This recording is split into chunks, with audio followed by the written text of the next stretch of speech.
Welcome back to Tartan Lullaby.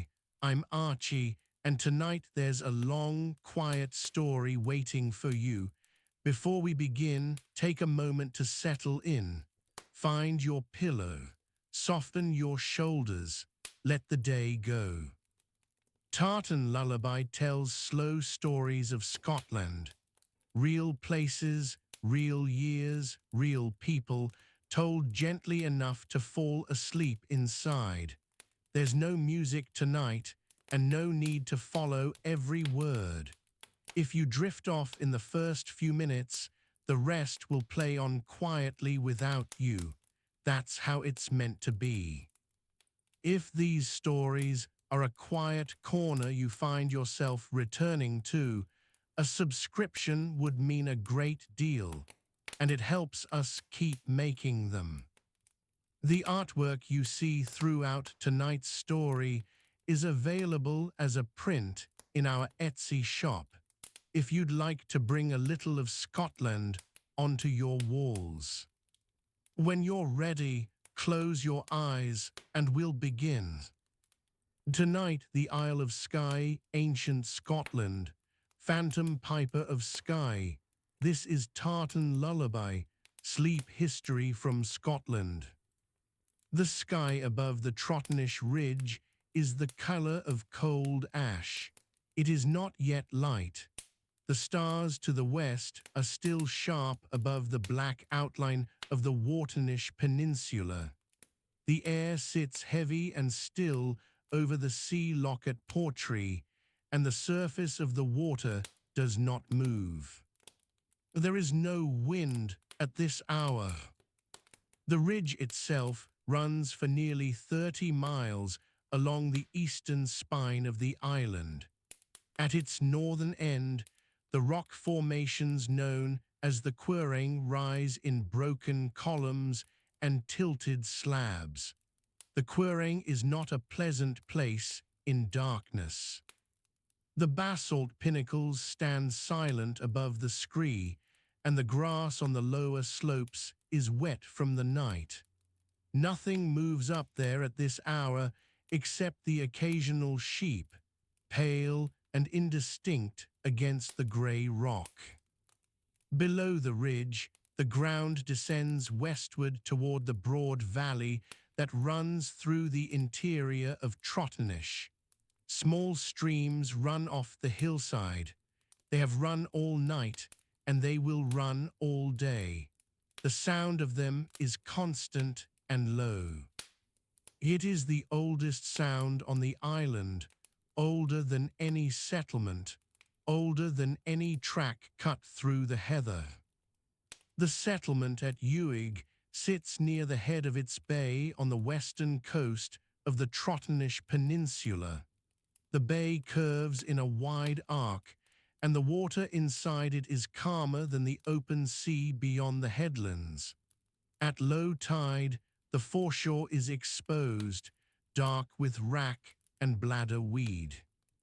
The smell of it carries up the slope to where people sleep. It is a salt smell and a rotting smell, and it is not unpleasant if you have grown up with it. The houses here in this ancient period are low to the ground. They are built of dry stone walling, the stones gathered from the hillside and fitted without mortar. The walls are thick, sometimes 2 feet through, and the interior space is small and dark. The roof is made of turf laid over timber or bone rafters, and over the turf there is a layer of heather thatch held down with weighted ropes of twisted straw. The weight is necessary. The wind comes in from the Atlantic without obstruction, and it comes hard. Inside, the fire has been banked since last night. A single ember still holds. The smoke has no chimney to escape through, only a small hole in the roof. And so the interior of the house carries the smell of peat smoke in every surface, in the wool of the blankets, in the dried meat hanging from the rafters, in the clothing folded beside the sleeping place. A person who has never entered such a house would find the smell strong. A person who lives here does not notice it. The sleeping place is not separated from the rest of the interior. The family and any livestock share the same roofed space, though a low stone partition sometimes divides the human end from the animal end. A cow or two may stand at the far end. Their warmth contributes to the temperature of the whole building. In the depths of a Skye winter, this is not a small contribution. The floor is packed earth. In the area nearest the fire, it is dry and grey from years of ash being swept across it. Further from the fire, toward the walls, it is damp. Moisture comes through the stone from the hillside. It comes under the door frame, which is low, perhaps 5 feet high, faced with a hide or a wooden board. The door faces away from the prevailing wind. This is not by accident.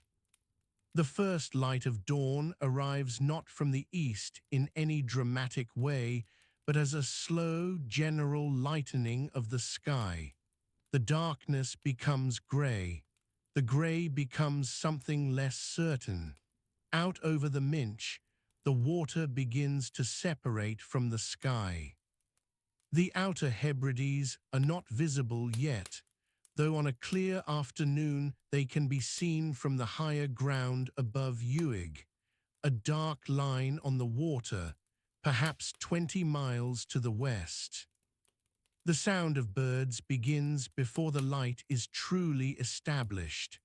Ravens are the first. They move in the upper air above the ridge and call to each other in flat, hard voices. After the ravens come the smaller birds. A curlew calls from somewhere on the boggy ground between the hillside and the shore. The curlew's call is long and descending, and it carries far in the still air of early morning. It has been carrying across this island for longer than anyone here can remember. On the shore at Uig, 2 small boats have been drawn up above the tide line. They are skin boats, built on a frame of light timber and covered with treated hide. They are not large. Each one might carry 3 or 4 people or a modest load of goods. They are heavy enough to be stable in the short, steep chop of the Minch, and light enough to be carried by 2 men when necessary. They are pulled well above the waterline and turned on their side to drain.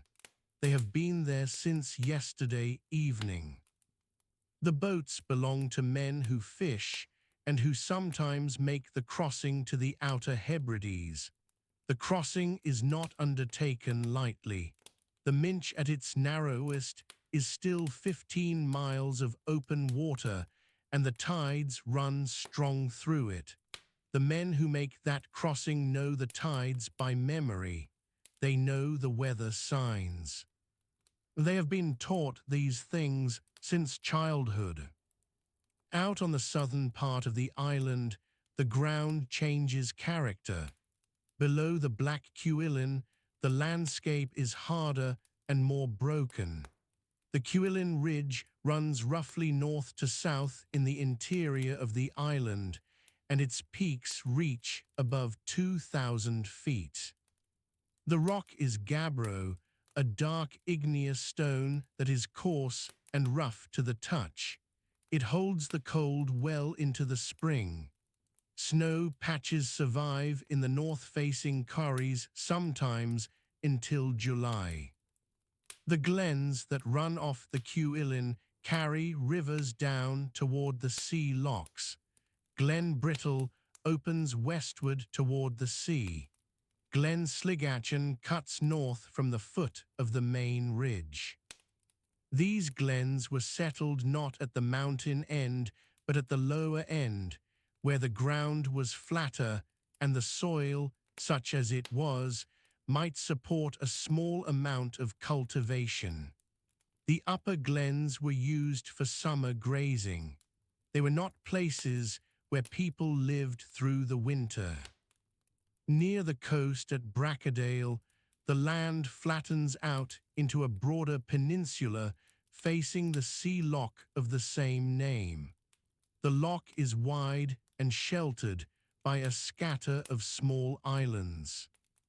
The largest of these is Oronsay, a low island covered in rough grass and summer flowers, though at this hour before dawn it is simply a dark shape against the pewter surface of the water. The loch is quiet. A heron stands at the edge of the water near the shore. It has been standing there since before dark. The people at Brackadale and at the other settlements scattered around the coast of Skye live according to the rhythms of the season and the sea. The island grows oats and barley in its lower ground, where the soil is thin but workable. The cultivation is done in narrow strips of turned earth, and the work of turning it is done with a wooden implement shod with iron or with antler, drawn by hand or by the effort of people who lean their weight against it. There are cattle here and sheep and some pigs. There are no horses yet in this period, or none that serve as working animals. The cattle are the most important animals. They provide milk through the warmer months. They provide meat when slaughtered in the autumn, when it is no longer possible to feed them through the winter. The meat is salted or smoked, and some of it is dried in strips over the fire. The bones are cracked for marrow. Nothing is wasted. The hide is cured and used for clothing and for the covering of boats. The stomach and intestines are used in cooking. This is not abundance. This is careful management of what the island provides. The barley grown in the lower fields serves several purposes. Some of it is ground into meal and made into a flat bread cooked directly on a stone beside the fire. Some of it is kept whole and added to broths. Some of it, in better years, is fermented. The grinding is done with a rotary quern, a pair of circular stones, the upper one turned by hand using a wooden peg fitted into a hole near the edge. The sound of a quern turning is a low, grating rhythm, and it will be heard later this morning when the daylight has arrived and the first meal of the day is being prepared. The water on Skye is abundant. It comes off the hillsides in burns that run clear and cold even in summer. In winter and spring, they run fast and brown with peat. Drinking water is taken directly from these burns. Water for cooking is carried to the house in vessels of pottery or of birch bark, or in wooden bowls sealed with animal fat. The pottery made on the island at this period is simple in form, built up by hand without a wheel, fired in open hearths, and not particularly waterproof by later standards.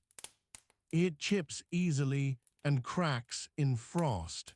It is replaced when it breaks, and the sherds are scattered in the midden behind the house. The midden is a low mound of accumulated waste behind or beside the dwelling. It contains ash from the fire, broken pottery, animal bones, shell from the shore, and the general organic refuse of daily life. It smells. On a still morning, the smell of it is present in the air around the settlement. It is not a violent smell. It is old and layered, like the place itself. Dawn has now arrived properly over the eastern water, over the inner sound that runs between Skye and the mainland.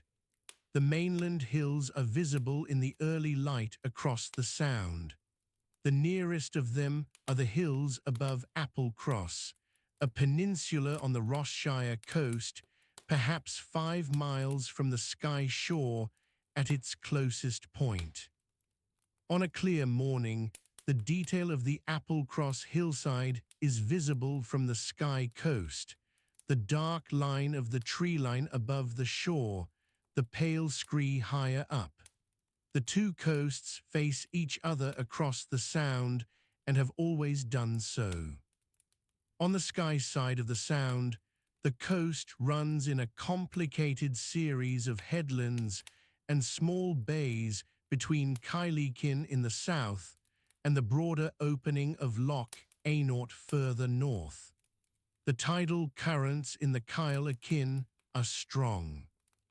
The name itself, in later Gaelic, refers to the channel of Harken, a reference to later Norse presence, but the channel was known and used long before any Norse arrival. The narrowness of it, perhaps a quarter of a mile at its tightest point, made it a natural crossing point between the island and the mainland, and it was used as such. The people who live along this eastern coast of Skye are aware of the mainland. They trade with it. They move between the two coasts. The sea is not a barrier here so much as a road. A calm morning with a light wind from the right direction is a good morning to cross. This morning, the wind is not yet decided. It will be an hour before anyone can say with confidence which way it is going to settle. Further south, at the tip of the Sleat Peninsula, the land narrows to a point facing the Sound of Sleat. Sleat is the most fertile part of the island. The soil here is deeper than on the basalt ground to the north. Deciduous trees grow on the lower slopes, hazel and birch and oak, and the undergrowth is thick enough in summer that the light on the ground is green and dappled. At this hour before sunrise, the Sleat woods are dark and silent, except for the sound of a burn running somewhere inside them. The hazel trees in the Sleat woods are not simply woodland. They are a resource. The nuts are gathered in autumn and stored. They provide food through the winter months and into spring. The wood itself is cut for tool handles and for wattle panels used in construction and in the making of fish traps. The bark has uses in tanning hide. Very little that grows here goes unused by the people who live beside it. The light is now sufficient to see the outline of the island from the water. If there were a boat in the middle of the Minch at this hour, the observer in it would see Skye as a long, dark, irregular shape against a sky that is pale in the east and still dark in the west. The highest points would be the Cuillin in the south and the Trottenish Ridge in the north. Between them, the island dips and rises and dips again. It is an island of many parts held together by the sea that surrounds it. The first person is awake now in the settlement at Portree Bay. The fire is being fed with a new piece of peat. The ember from last night has held, as it was expected to hold. The smoke rises through the hole in the roof into the pale morning air, and the smell of it carries down toward the water. The bay itself is beginning to take on color. The dark gray of the water becomes a lighter gray. A line of kelp marks the tide line on the shore below. The tide is going out, and the wet sand beneath the kelp is beginning to appear, and the day at Portree Bay is very slowly. The light comes slowly over the Cuillin Ridge. It arrives not all at once, but in degrees, a grey thinning of the darkness above the eastern peaks. The mountains hold their shape against the sky. Below them, the ground is still wet from the night. A woman wakes before the others. She is lying near the wall of a roundhouse built into the slope above what will one day be called Loch Harport. The walls are dry stone, packed with turf on the outer face. The roof above her is timber and thatch, woven heather bound over a frame of birch poles. The floor beneath her is earth, hardened by years of use, with a scatter of dried bracken laid down for sleeping. She reaches for her outer garment in the dark. It is a length of woolen cloth, woven on a vertical loom, dyed a dull ochre with onion skin and alder bark. The weave is tight but uneven in places, the work of her own hands. She wraps it around her shoulders and secures it with a bone pin at the collarbone. Her feet find leather shoes, shaped simply, soled with cattle hide and stuffed with dry grass for warmth. The fire at the center of the room has burned low through the night. She adds 2 blocks of peat from the pile stacked near the door. The peat is cut from the bog above the shoreline, dried through the summer months, and brought down in creels woven from willow shoots. The smoke rises to the hole at the apex of the roof. Some of it finds its way out, some of it does not. She hangs a clay pot over the rebuilt flame. The pot contains water and a handful of ground barley, added the night before and left to soak. The barley was grown in a small enclosed field on the lower slope, cleared and worked by hand. The soil turned with a wooden ard tipped with a stone blade. It is not much of a crop by any measure, but it was enough to see the household through this season. The porridge thickens slowly. She adds nothing to it this morning. There is no milk available. The cattle are out on the lower ground and will not be brought up until later. There is dried fish hanging from the roof beam, salted and stiff, caught in the sea lock some days before. She takes a strip and sets it near the fire to soften. The others in the household begin to stir. There are 4 of them in this structure, related by blood and marriage across 2 generations. The oldest man rises stiffly. He is perhaps 50 years old, which is an advanced age for this time and this place.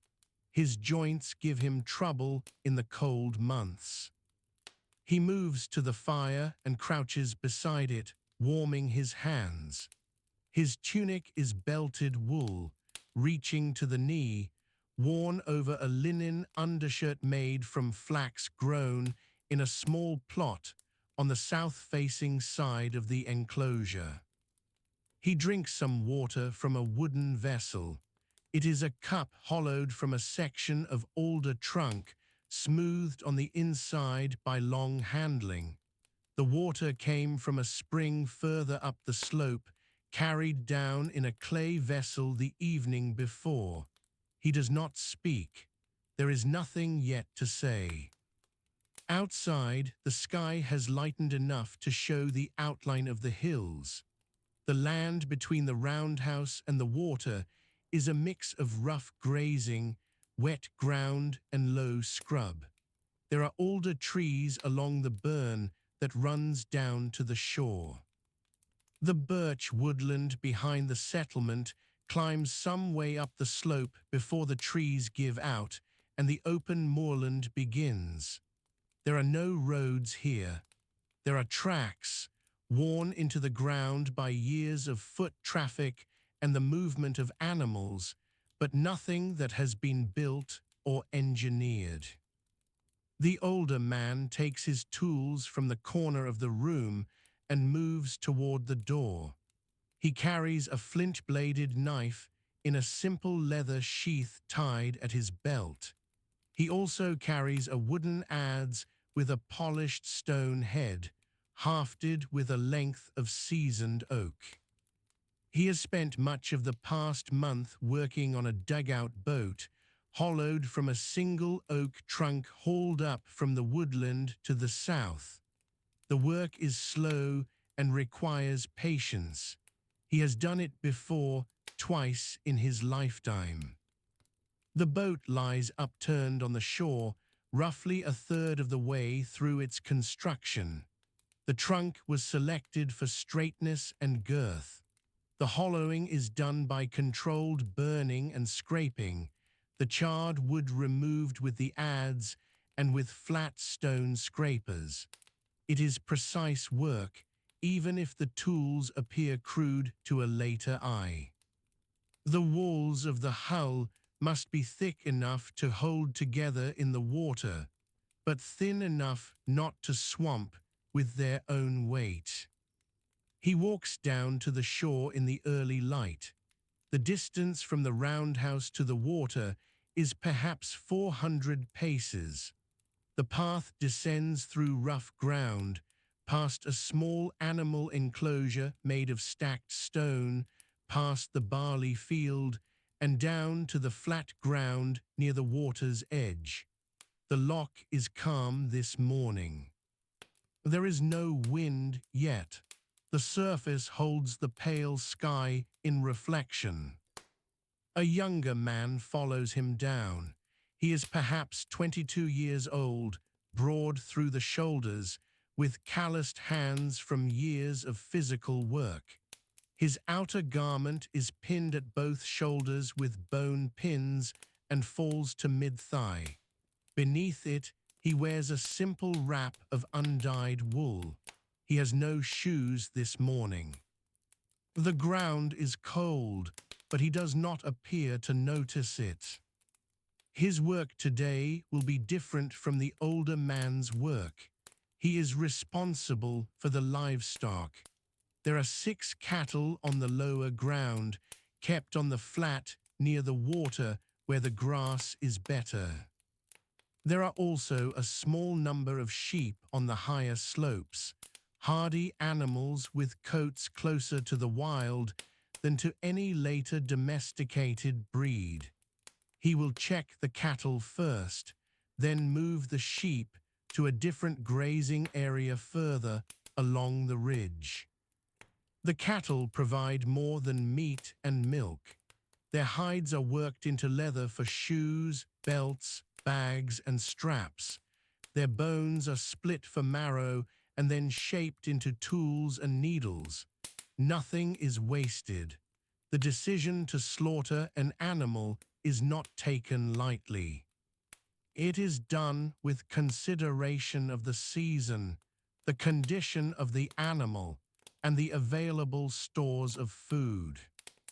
Back in the roundhouse, the woman has eaten her portion of the barley porridge and is preparing for her own work. She sits before the upright loom set against the inner wall.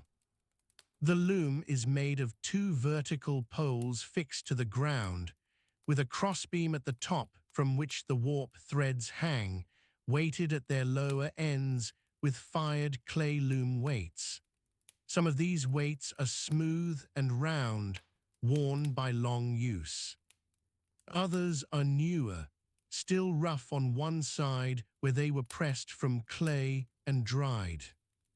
She has been working on a length of cloth for several weeks.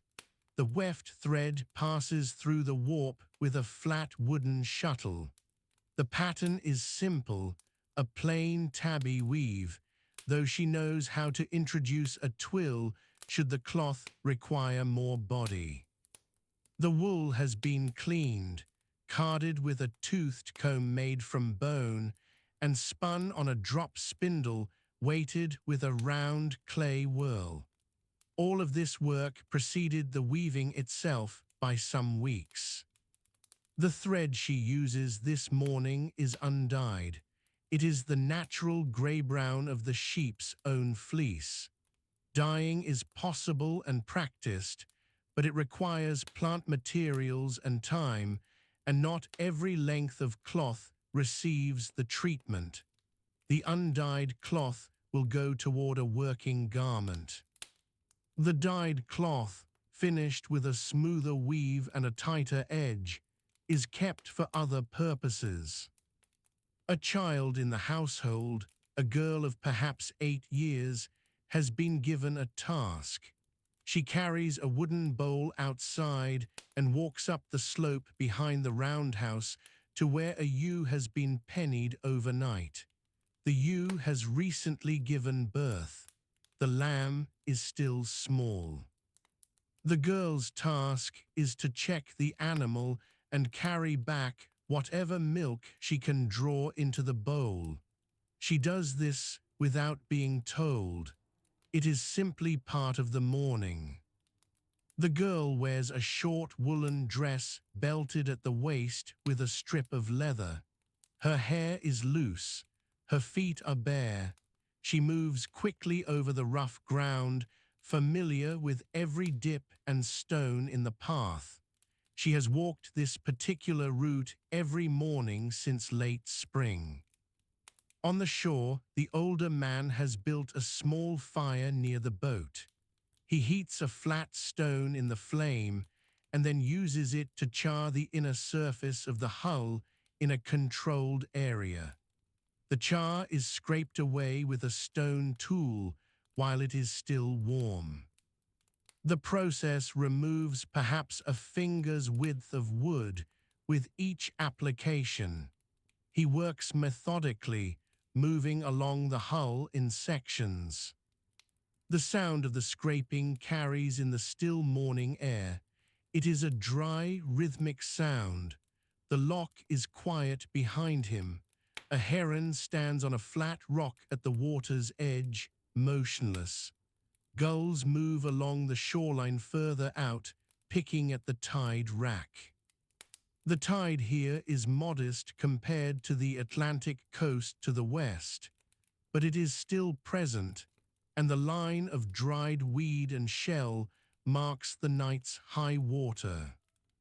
Elsewhere in the settlement, which comprises 3 other roundhouses arranged on the same slope within easy calling distance of one another, other people are beginning the same slow process of rising. A man in the second structure is a flint napper. He works a cache of flint nodules brought from a coastal outcrop some miles to the north. Flint does not occur naturally in great quantity on Skye, and what there is must be sought carefully or traded from people who have access to better sources. He keeps his flint in a leather pouch. His working tools are themselves stone, a hammerstone of hard quartzite and a pressure flaker made from a length of deer antler.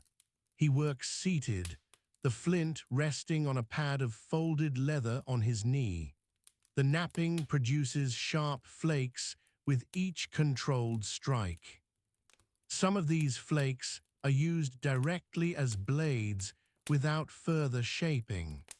Others are retouched along one edge to produce scrapers, points, or small cutting tools. The blades produced here are used for every cutting task in the settlement. They skin animals, they cut leather, they shave wood, they trim thatch. A sharp flint edge is, by any physical measure, more acute than most later metal edges. The limitation is not sharpness but durability. A flint blade chips and dulls with use and must be replaced or resharpened frequently. This is why the napper's work is ongoing and never truly finished. He takes no breakfast before beginning. He drinks water and chews a strip of dried venison taken from a rack near the fire. The venison was from a red deer killed on the moorland some weeks earlier. The hunting involved a group of men working together, driving the animal toward a concealed position. The meat was divided among the households according to arrangements understood by all present. A woman in the third roundhouse is working with clay. She is building a vessel by hand using the coiling method, adding rings of clay one upon another and smoothing the joins with a wetted finger. She has no wheel. The pot is being built slowly from the base up, turned by hand as she works. The clay comes from a deposit beside the burn, tempered with crushed shell to prevent cracking during firing. Her finished pots are plain and functional. Some carry simple impressed decoration around the rim, made by pressing a twisted cord into the wet clay before it dries. This is not ornament for its own sake. It may serve to identify a vessel or to mark a particular maker's work. She fires the pots in an open hearth, not in a kiln. The results are uneven but serviceable. A vessel fired this way is porous and will not hold liquid without some treatment, but for dry storage and cooking, it is sufficient. The morning is perhaps an hour old now. The light is full over the Cuillin. The higher peaks still hold patches of old snow from the previous winter, even in this season. The ridge itself is sharp against a sky that has cleared to a pale, cold blue. Below the ridge, the moorland slopes carry the dull purple-brown of last year's heather, not yet replaced by the new season's growth. The burn runs audibly between the settlement and the shore. It carries snowmelt from the high ground above. The water is very cold and very clear.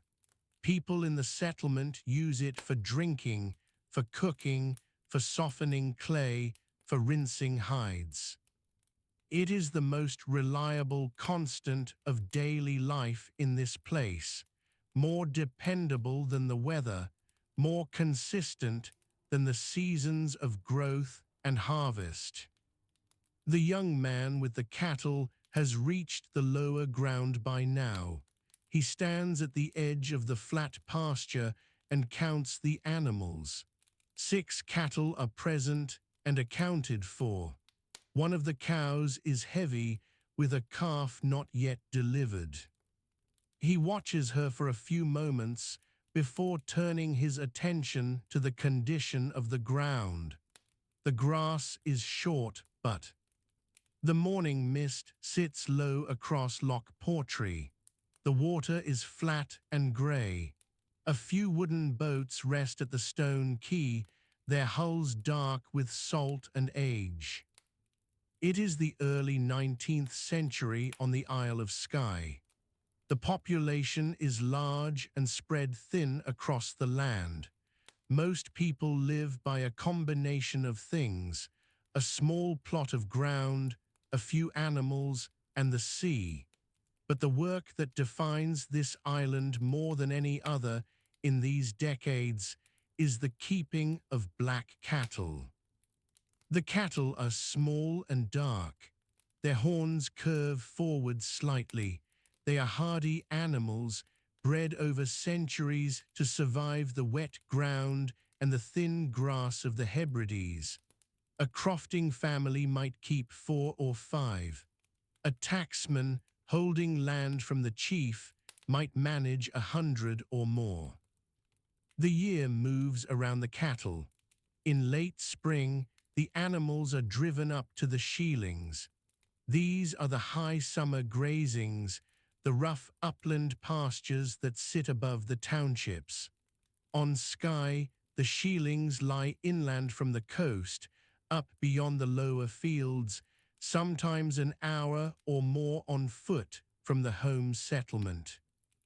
The women and older children go with the animals. They live in small stone shelters, low-walled and turf-roofed, sleeping close to the ground on heather and dried grass. The shealing work is dairy work. Milk is taken each morning and evening. The women carry wooden pails, wide at the top and narrowed slightly at the base. The pails are made from staved wood, bound with hoops of twisted birch or hazel. The milking is done by hand, fingers working steadily down each teat. A good cow on summer grass gives perhaps 3 or 4 pints at a milking. The milk is warm and foamy in the cold morning air. Some of the milk is set aside to sour slightly. It is then churned into butter. The churn on Skye at this time is a tall, upright vessel, a plunge churn, made from the same staved wood as the pail. A wooden dasher on a long handle is worked up and down through a hole in the lid. The motion is slow and repetitive. It takes perhaps 40 minutes to bring the butter through. The butter is lifted out, pressed into wooden molds or wrapped in dock leaves and carried down to the township for storage or sale. The remaining liquid, the buttermilk, is drunk. It is thin and slightly sharp. It is poured into clay or wooden cups and taken with oatcakes. This is a common meal on Skye at all times of year. Oatmeal is the main grain crop of the island.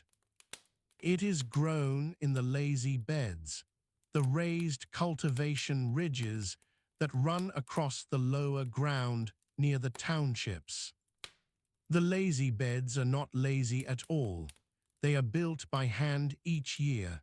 The old turf is turned with a cast-chrome, a foot plough. This is a long-handled wooden tool with a nail-shaped bend near the iron-tipped foot. The crofter places the foot against the iron, pushes down with his boot, and levers a slab of turf inward. He works along the line of the bed. A second person sometimes follows, breaking the clods with a wooden mallet or by hand. The beds are narrow, perhaps 1.5 meters wide, with drainage ditches cut between them. Oats are sown by hand from a basket or a fold of cloth held against the body. The sower walks the length of the bed with a steady stride, broadcasting the grain in a wide arc with each step. The timing of sowing on Skye depends on the ground temperature and the sea conditions, because the men cannot always leave the boats when the weather is suitable for planting. Late April is typical, sometimes early May if the spring has been cold. The harvesting of oats comes in late August or September. It is done with a sickle. The sickle blade is short and curved, set into a wooden handle. The harvester reaches forward, gathers a bundle of stems in one hand, and draws the sickle across close to the ground. The cut stems are laid flat and left to dry briefly before being bundled into sheaves. The sheaves are stood upright in small groups of 8 or 10 to dry further. This is done in the fields between the lazy beds, wherever there is firm enough ground. The grain, once dry, is threshed. On Skye in this period, threshing is done with a flail. The flail is 2 pieces of wood joined by a short length of leather or twisted hide. One piece is the handle, longer and thicker. The other is the beater, shorter and heavier. The sheaves are laid on a flat stone floor or on packed earth. The thresher swings the flail down repeatedly across the ears of grain. The grain falls loose. The straw is gathered and used for bedding or roof thatching. The loose grain still carries chaff and must be winnowed. Winnowing is done outdoors in a light wind. The grain is poured from a basket held at shoulder height. The wind takes the chaff sideways. The heavier grain falls straight down into a cloth or a second basket spread on the ground. In still weather, the worker fans the grain by waving a flat board. It is slow work. A full morning may yield enough grain for a week of meals. The grain is then ground. There are small horizontal water mills on Skye at this time. They are called click mills. The mill at Kilmuir is one. These are small stone buildings set over a fast-running burn. The wheel lies flat, horizontal under the floor, turned by water striking its paddles from below. The millstones above are round and heavy, perhaps a meter across. The upper stone rotates and grinds the grain fed through a wooden hopper above. The meal falls into a collecting trough at the side. The sound of a click mill running is a steady, rhythmic clatter. The stones knock faintly against each other as they turn. The burn rushes beneath the floor. Fine oatmeal dust settles over everything inside. The miller lifts the meal out with a wide wooden scoop and tips it into a sack of homespun cloths. Oatmeal is stored in a chest in the house, a meal kist, made from plain boards and fitted with a lid. It stands in the main room, usually near the hearth. The hearth is on the floor. There is no chimney in most Skye houses of this era. The smoke rises and finds its way out through a hole in the roof or through the thatch itself. The walls are stone, roughly coursed, packed with turf and moss. The floor is earth, sometimes strewn with straw or heather. The cattle in these same houses sometimes share the space in winter. The animals are kept at one end, separated by a low stone partition. Their warmth is useful. Their smell is constant. This is not unusual. It is ordinary life in the winter months on Skye at this time. The cattle themselves are the most important economic asset a family has. They are not killed for local consumption in large numbers. They are sold. The sale happens at the end of summer when the animals have grazed well on the high pastures and carried enough condition to travel. The cattle are driven off Skye on foot. This is a significant undertaking. The main droving routes from Skye lead south toward the mainland. The cattle must first cross water. The main crossing point in the 18th and early 19th centuries is at Kilmuir on the southeastern edge of Skye. The strait there is narrow, perhaps half a mile at its tightest point. The cattle are driven into the water at the shore. They swim across. A small boat carries the drover's gear and sometimes a drover who cannot swim. The cattle are urged into the water by shouting and by striking the flanks with a switch. At Kilmuir, the current runs fast. The cattle are strong swimmers. They go in groups of 5 or 6 at a time. Each animal's nose is sometimes held just above the surface by a cord tied loosely to the horn or the lower jaw of the animal ahead. This prevents panic and keeps the animals moving in a line. The crossing takes perhaps 20 minutes for each group. A drove of 50 cattle may take several hours to get across. Once on the mainland at Glenelg, the drove continues south and east. The destination is the Great Trysts, the cattle markets. The most important of these, by the early 19th century, is at Falkirk. The tryst at Falkirk is held 3 times a year, in August, September and October. Skye cattle typically arrive for the October tryst. The drove from Kylahir to Falkirk covers well over 150 miles. It takes several weeks on foot. The drovers are young men. They carry very little. A plaid, a small leather bag of oatmeal mixed with onion, a knife, and a staff. They sleep in the open or in barns along the route. They are paid a small wage by the tacksman or dealer who owns the cattle.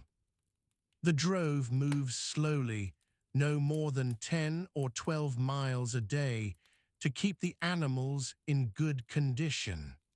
Weight lost on the road means money lost at the market. The income from the cattle is how rent is paid. On Skye at this time, most crofters hold their land from a tacksman, who in turn holds it from the chief or the estate. The rent is due in autumn. The cattle sale is timed to meet it. A family that loses animals to disease or to a bad crossing faces a crisis. Rent unpaid means land taken back. This is the economic reality behind the rhythm of the year.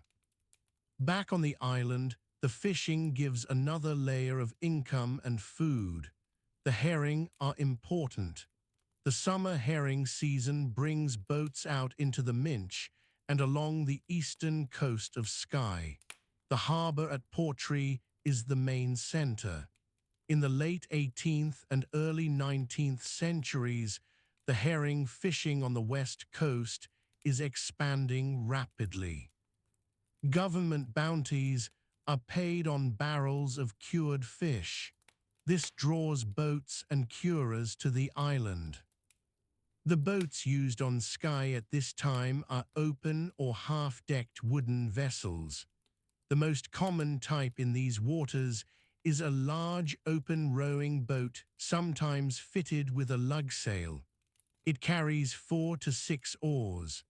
The hull is clinker-built, the planks overlapping each other and fastened with iron rivets.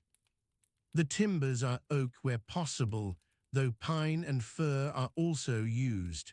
The boats are heavy and stable, but require constant maintenance. The seams are caulked with oakum and tar. Tar is kept in a pot on shore and reapplied before each season. The herring nets are drift nets. They hang in the water from a headline held up by floats. The floats on Skye in this period are often inflated animal bladders, sometimes cork blocks wrapped in netting. The bottom of the net is held down by small lead weights. The net hangs like a curtain in the water, perhaps 20 feet deep and several hundred feet long. Several nets are shot end to end in a line. The boats go out in the evening. The nets are paid out over the side as the boat drifts. The crew waits through the night. The herrings come in dense shoals, moving near the surface after dark. They swim into the net and are caught by their gills. At first light, or in the early hours if the net is judged to be full, the hauling begins. Hauling the nets by hand is slow and cold work. The net comes in over the bow or over one side. The fish fall onto the floor of the boat. They make a silver heap in the bottom boards. The sound is a continuous soft thudding as each panel of net is gathered and the fish drop free. When the hold of the boat is full or the nets are all hauled, the boat rows back to harbour. At the quay in Portree, the fish are unloaded into baskets and carried to the curing station. In a good season, there are coopers and curers working on the shore, often brought in from the east coast of Scotland. The barrels are made on site. The cooper works with a draw knife and a crow's iron, shaping the staves and fitting the heads. The staves are ash or oak. A skilled cooper can finish several barrels in a day. The herring are layered into the barrels with salt between each layer. The salt comes in sacks, brought by boat from the mainland or imported from further south. The fish are packed tightly, belly down, arranged in overlapping circles. The barrel is filled, and the brine that forms is topped up over the following days as the fish settle. A full barrel holds perhaps 800 to 1,000 herrings. The gutting is done by women standing at long wooden troughs on the shore. They use a small, sharp knife with a blade no longer than a finger. The motion is quick, a short cut at the throat, a pull to remove the gut, a drop into the barrel. The hands are cold and the work goes on for hours.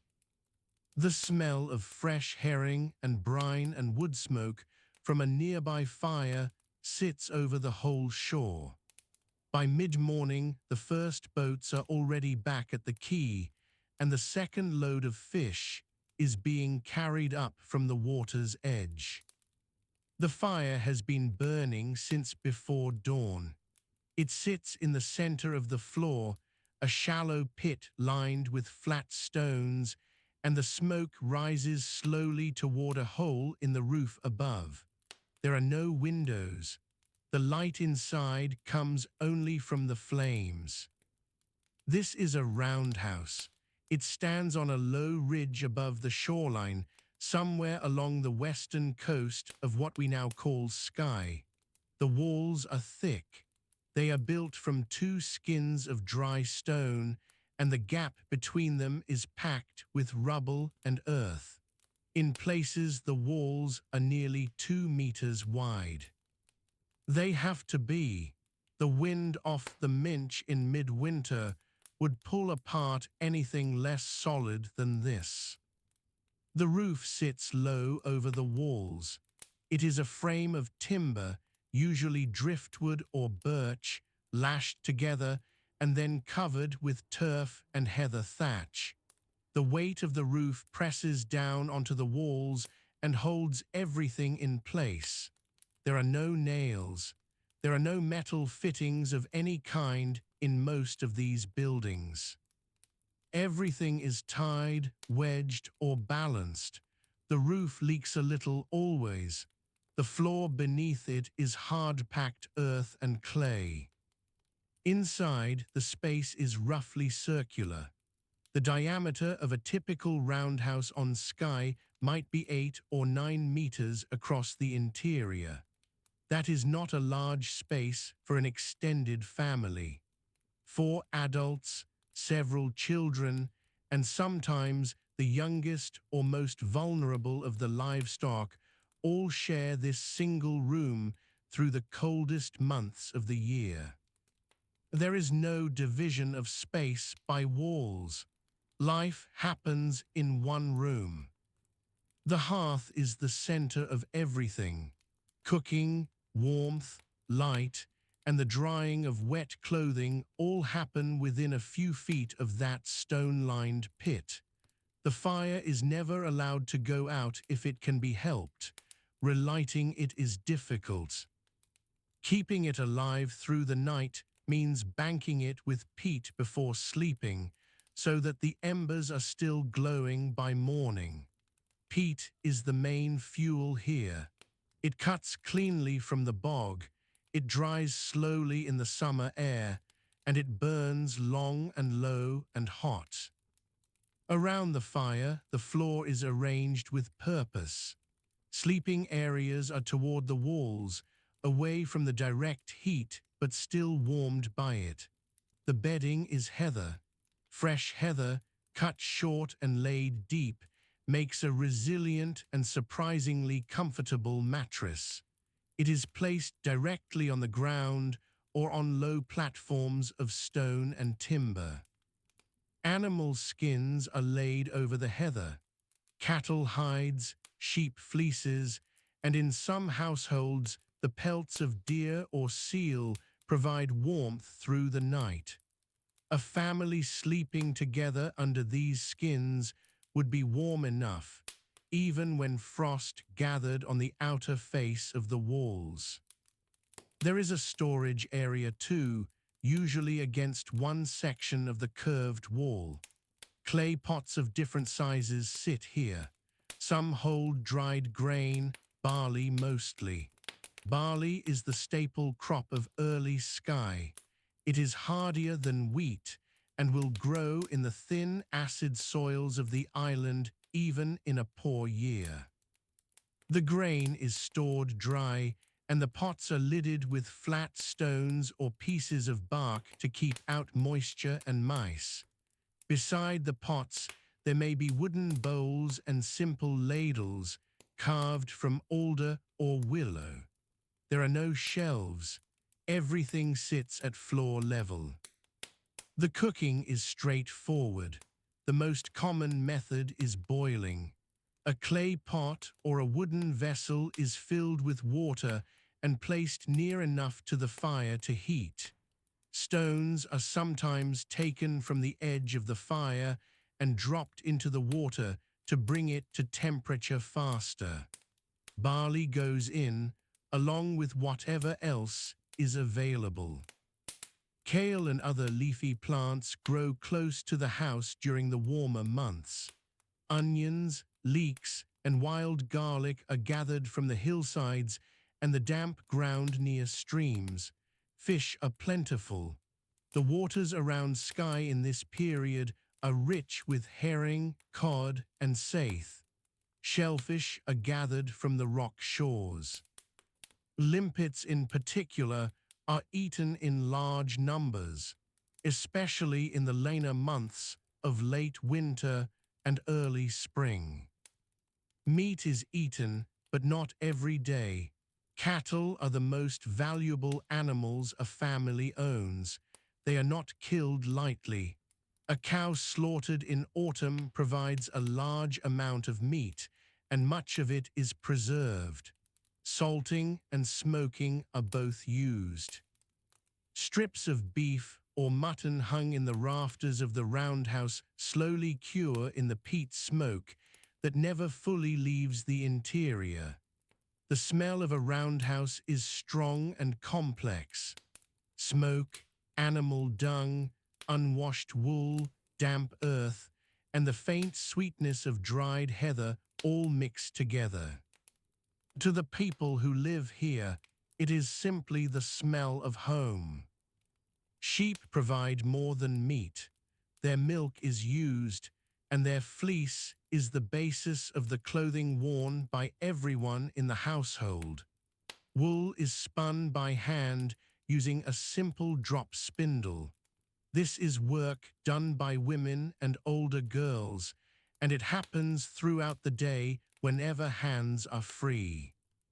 Walking between tasks, sitting by the fire in the evening, waiting for water to boil. The spindle drops and turns, and the thread grows slowly. Weaving is done on a simple loom, a frame of upright timbers set against the wall.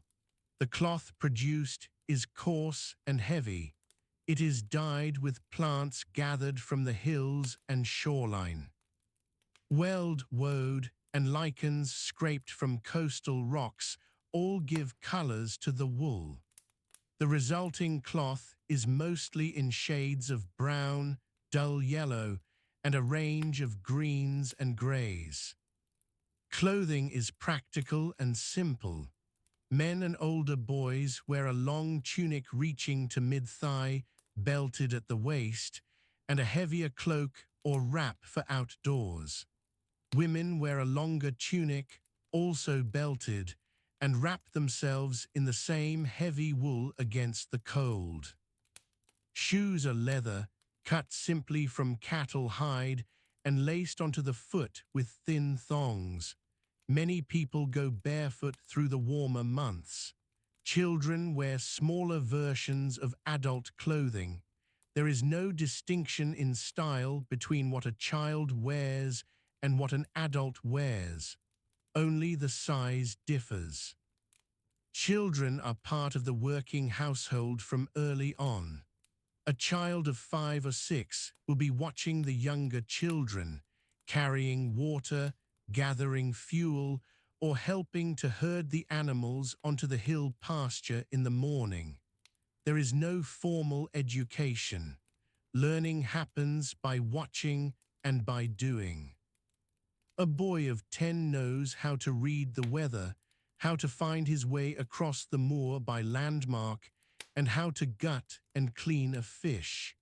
A girl of the same age knows how to spin, how to manage a fire, and how to prepare the basic food of the household. These are not accomplishments, they are survival. The animals of the household come inside when the weather turns severe.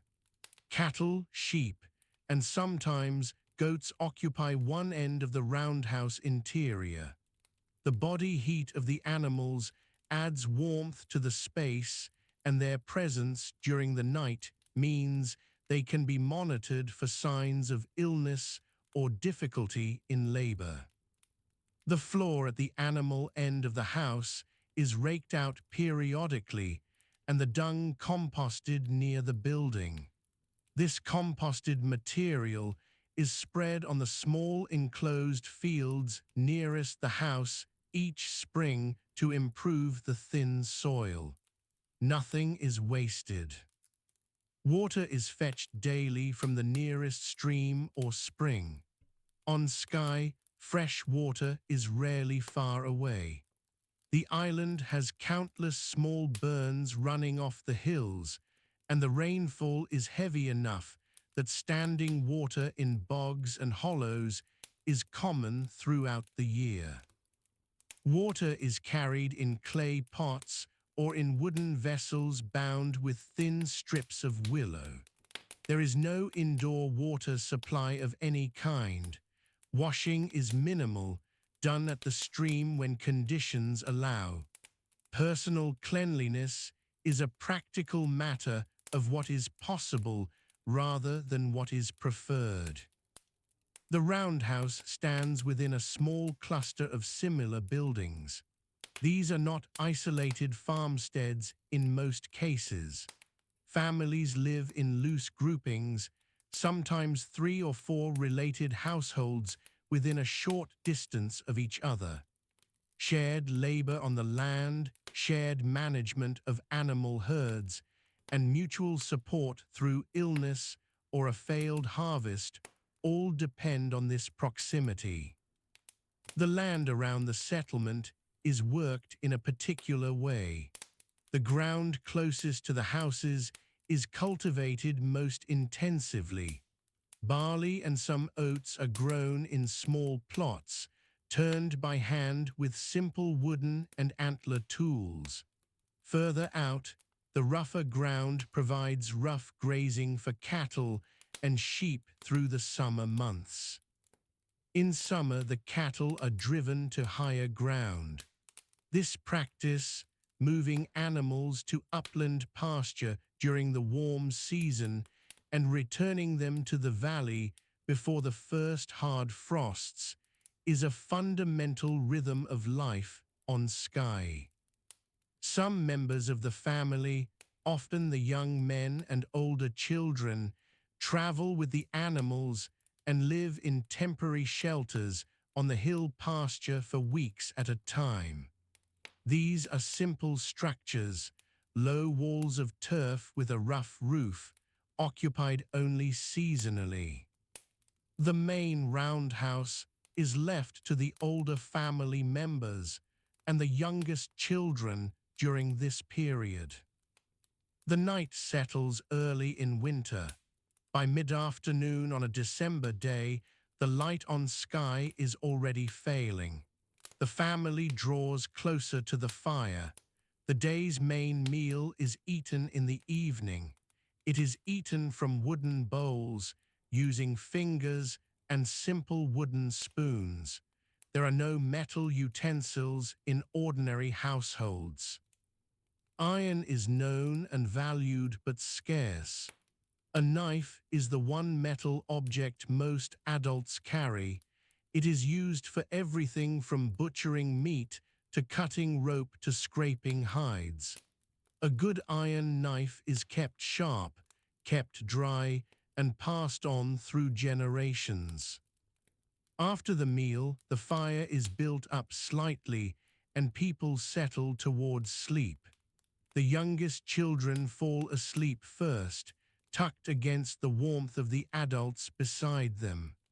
The oldest members of the household tend to sleep lightest, waking to check the fire or to listen for sounds outside that might mean a predator near the animals. Wolves are still present in the landscape during this period.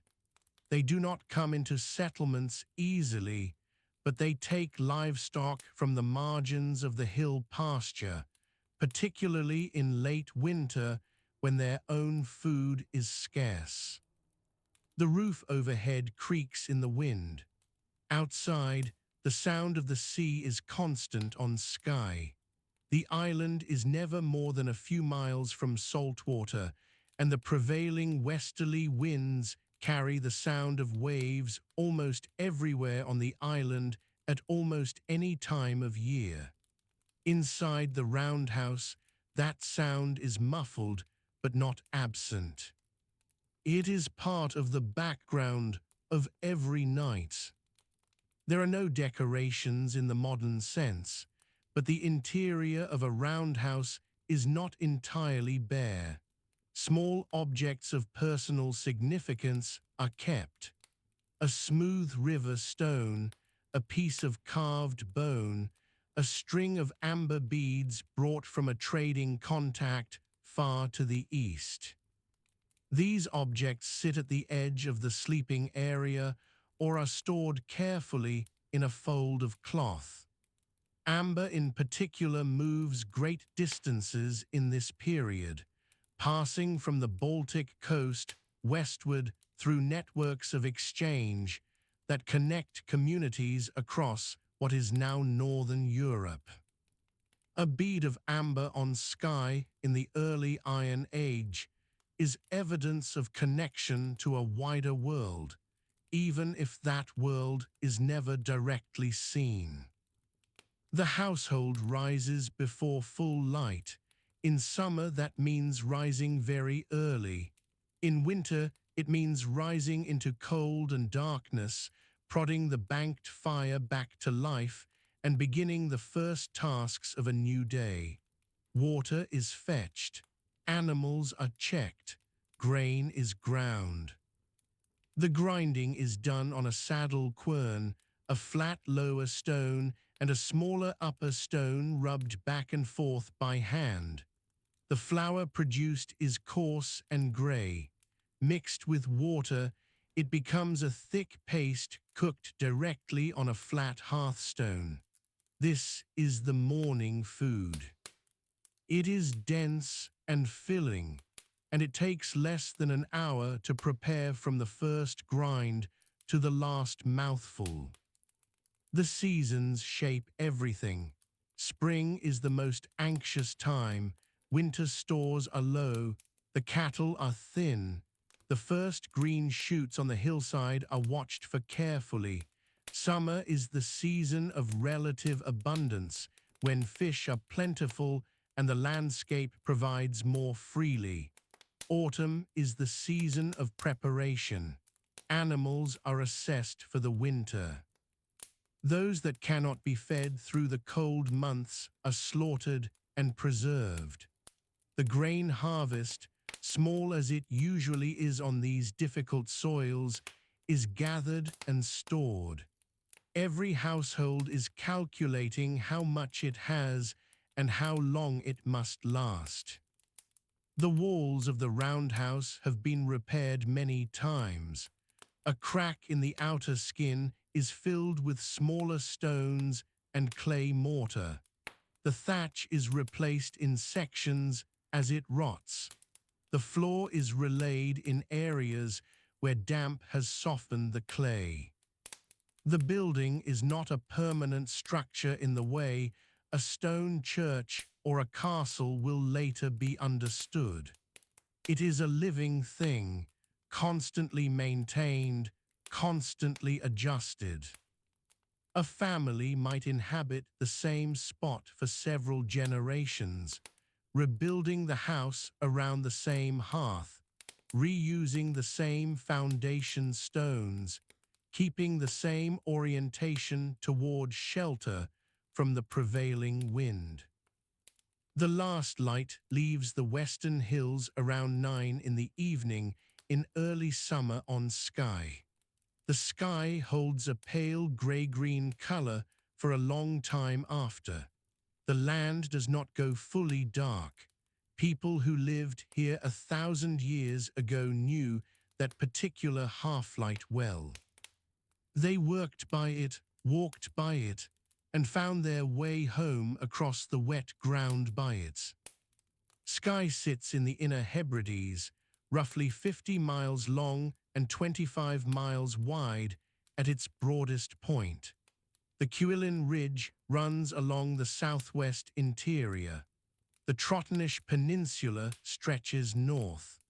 The island has always been deeply indented by sea locks, and in early medieval times, most travel between settlements moved by water rather than overland.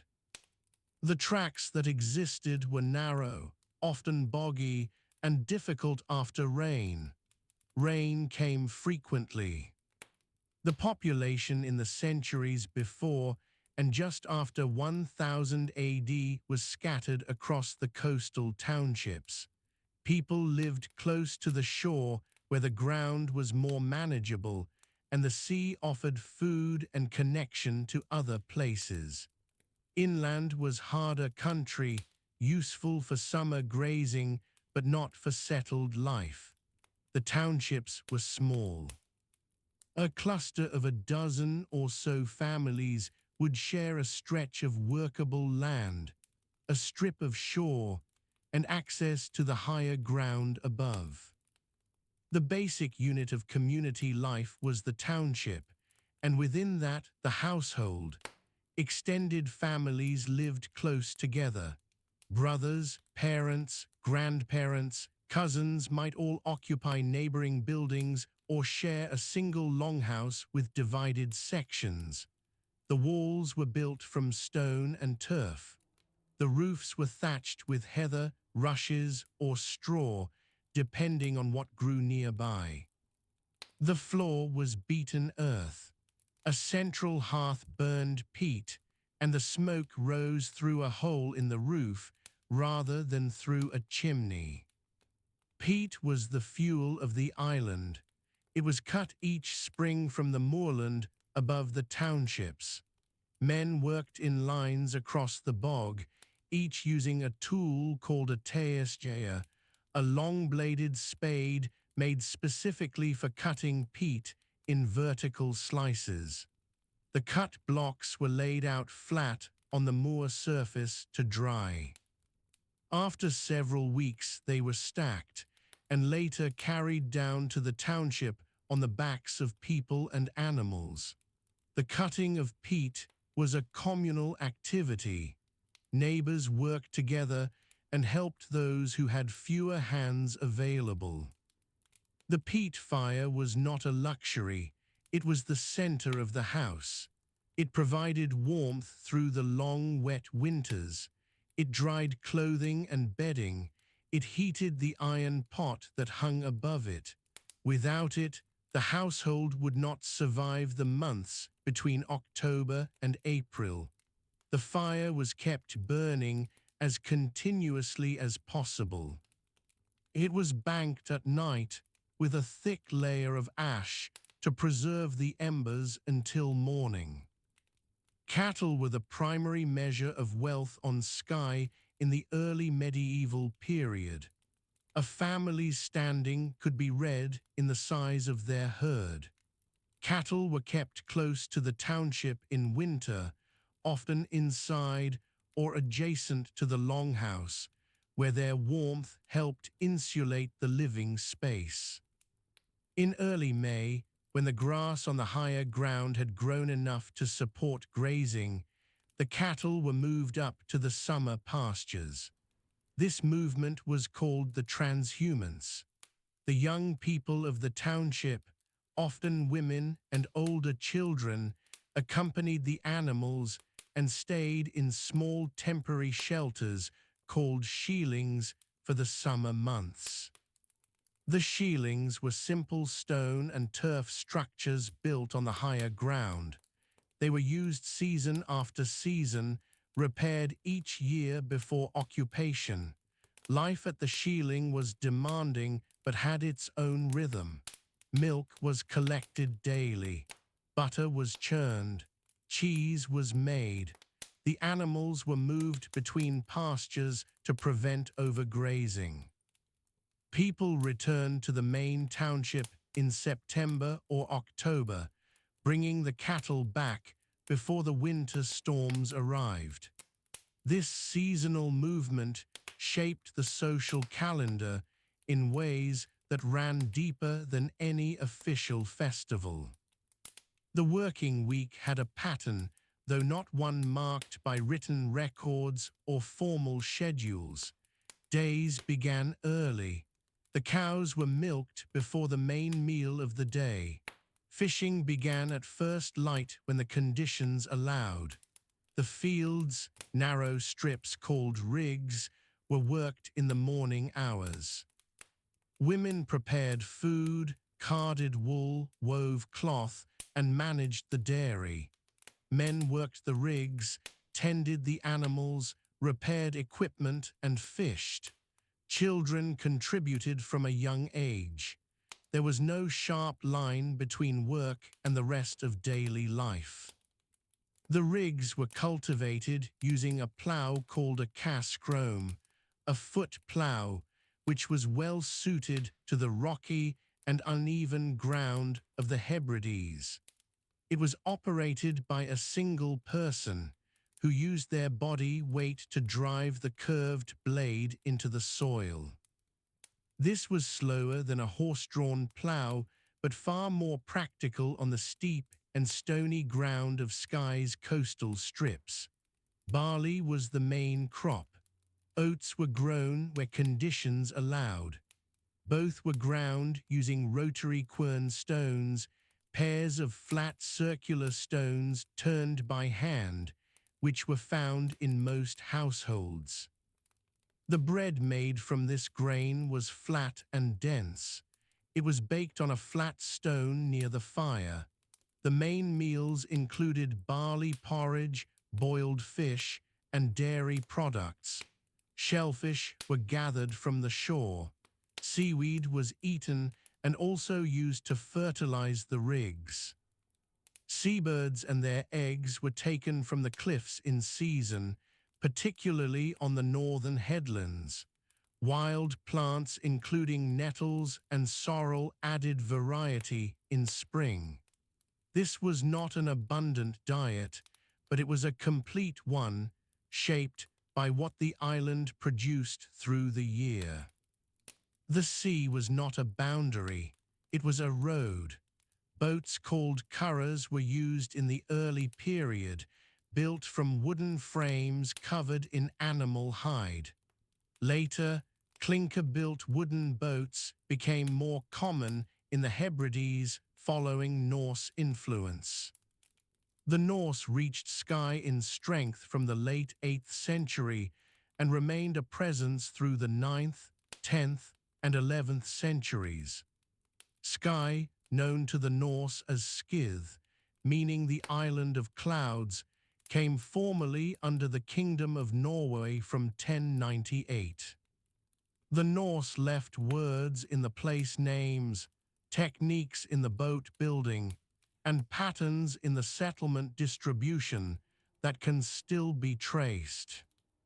Market gatherings on Skye in this early period were not fixed to a single place or a regular weekly day in the way a later market town would organize things. Exchange happened at gathering points, often associated with particular seasons or events. The assembly place, called in Gaelic the Ait Cruiniched, was typically near a shore where boats could be pulled up. Goods moved between townships and between islands. Surplus cattle, hides, dried fish, wool, and cloth were the main items of exchange. Silver and later coin were known, but barter remained the practical basis of most local transactions. Lending and obligation were the real currency of the township.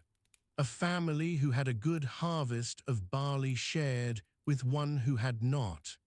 The help given at peat cutting was returned at harvest.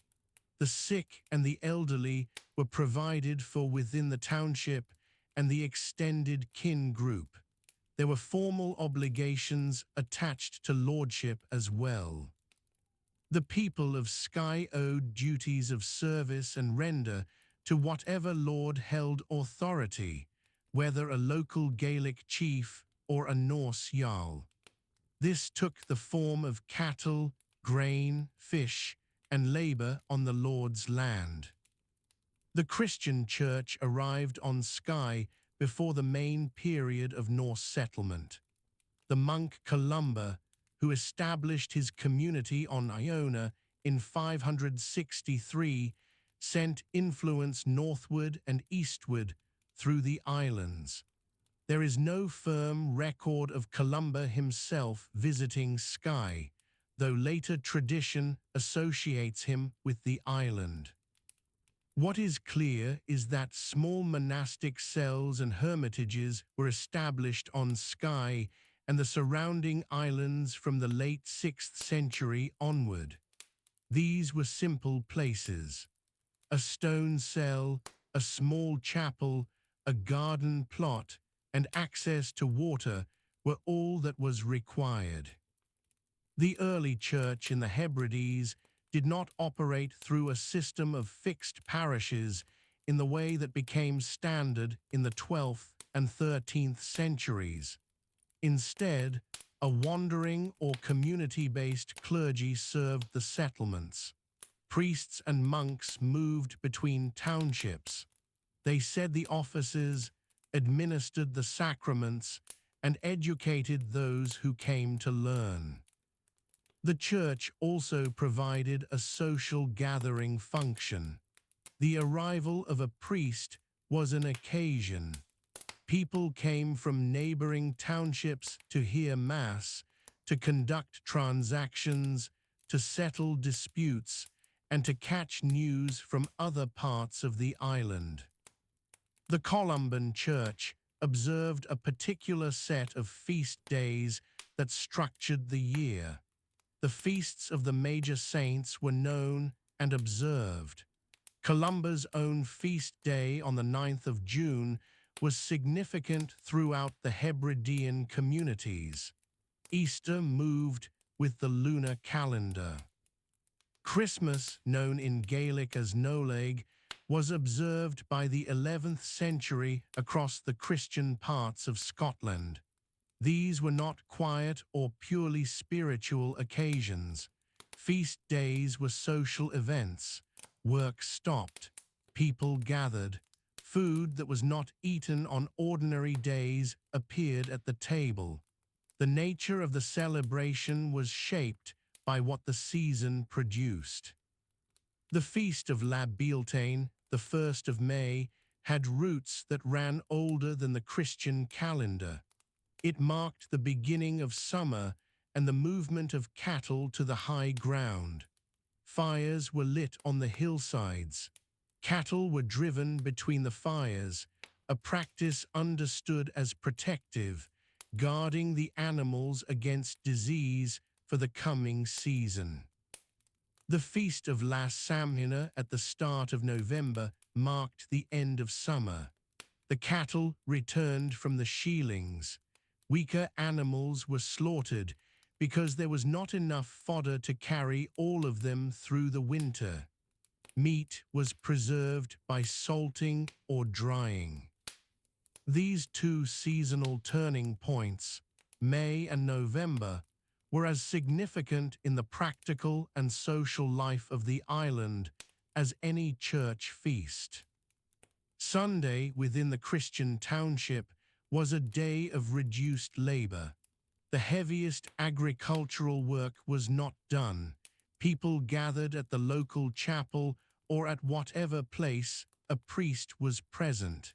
In settlements where no priest was resident, the observance was led by the head of the household or by a senior member of the community. Prayers were said. The canonical hours were acknowledged in some form, even by people who could not read and had no formal training. The church had been present long enough by the 10th century that Christian practice was woven into the daily structure of life, not separate from it. There were gathering places on Skye that served as more than simple settlements. The hill forts, the duns, were built at defensible points along the coastline and on promontories. Dun Beag, on the south shore of Loch Bracadale, was one such place. These structures had a long history. Some had been built and occupied in the Iron Age, centuries before the Christian period, but their locations continued to attract activity. High ground near water, with visibility in several directions, was useful. Even when the Iron Age structures themselves were no longer primary residences, their sites remained significant as meeting points and lookout positions. The Brock Towers, circular drystone structures of considerable height, had been the dominant architectural form in an earlier period. By the early medieval centuries, the great brocks were in various states of disrepair. Dunhallen, on the Whartonish Peninsula, was one of the Skye brocks. People continued to live near and within the ruined brock structures, using the existing stone and the established ground. The site carried memory. Communities knew the names of such places and their earlier associations. This knowledge was held in oral tradition, passed through the generations in story and in the casual reference of daily speech. The Norse presence on Skye introduced a different kind of gathering. The Thing, the formal assembly at which legal matters were settled and decisions made by the community of free men. The Thing met at established sites and at established times, usually in the spring and summer. It was a public event. People came from across the territory. Disputes were heard, agreements were witnessed. The Thing was as much a social occasion as a legal one. People who had not seen one another through the winter months met and exchanged news. The Thing site, the Thingvellir, was a known location, and its meeting was anticipated through the preceding weeks. The combination of the Gaelic and Norse social worlds on Skye through the 9th, 10th, and 11th centuries produced a community life that drew on both traditions. Gaelic kin structures and Norse assembly practices operated alongside one another.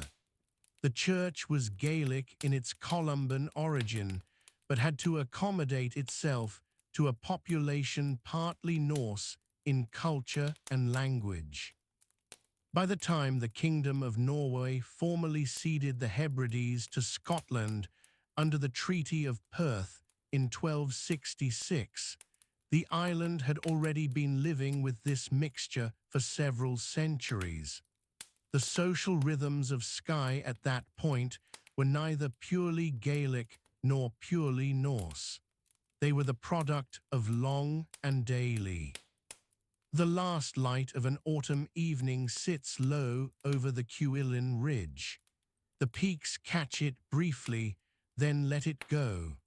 By the time darkness settles across the glen, the moorland below has already turned a deeper shade of brown. Skye is a large island, roughly 50 miles from its northern tip at Rubher down to the point of Sleat in the south. It is not one landscape, but many. The north is different from the south.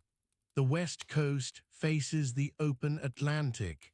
The east coast looks toward the mainland across the narrow sound. The bedrock beneath the island is ancient. Much of the north and west is built on Torridonian sandstone, some of the oldest rock in Europe. The Cuillin Mountains in the south are gabbro, a dark igneous rock that weathers slowly and holds its edges sharp.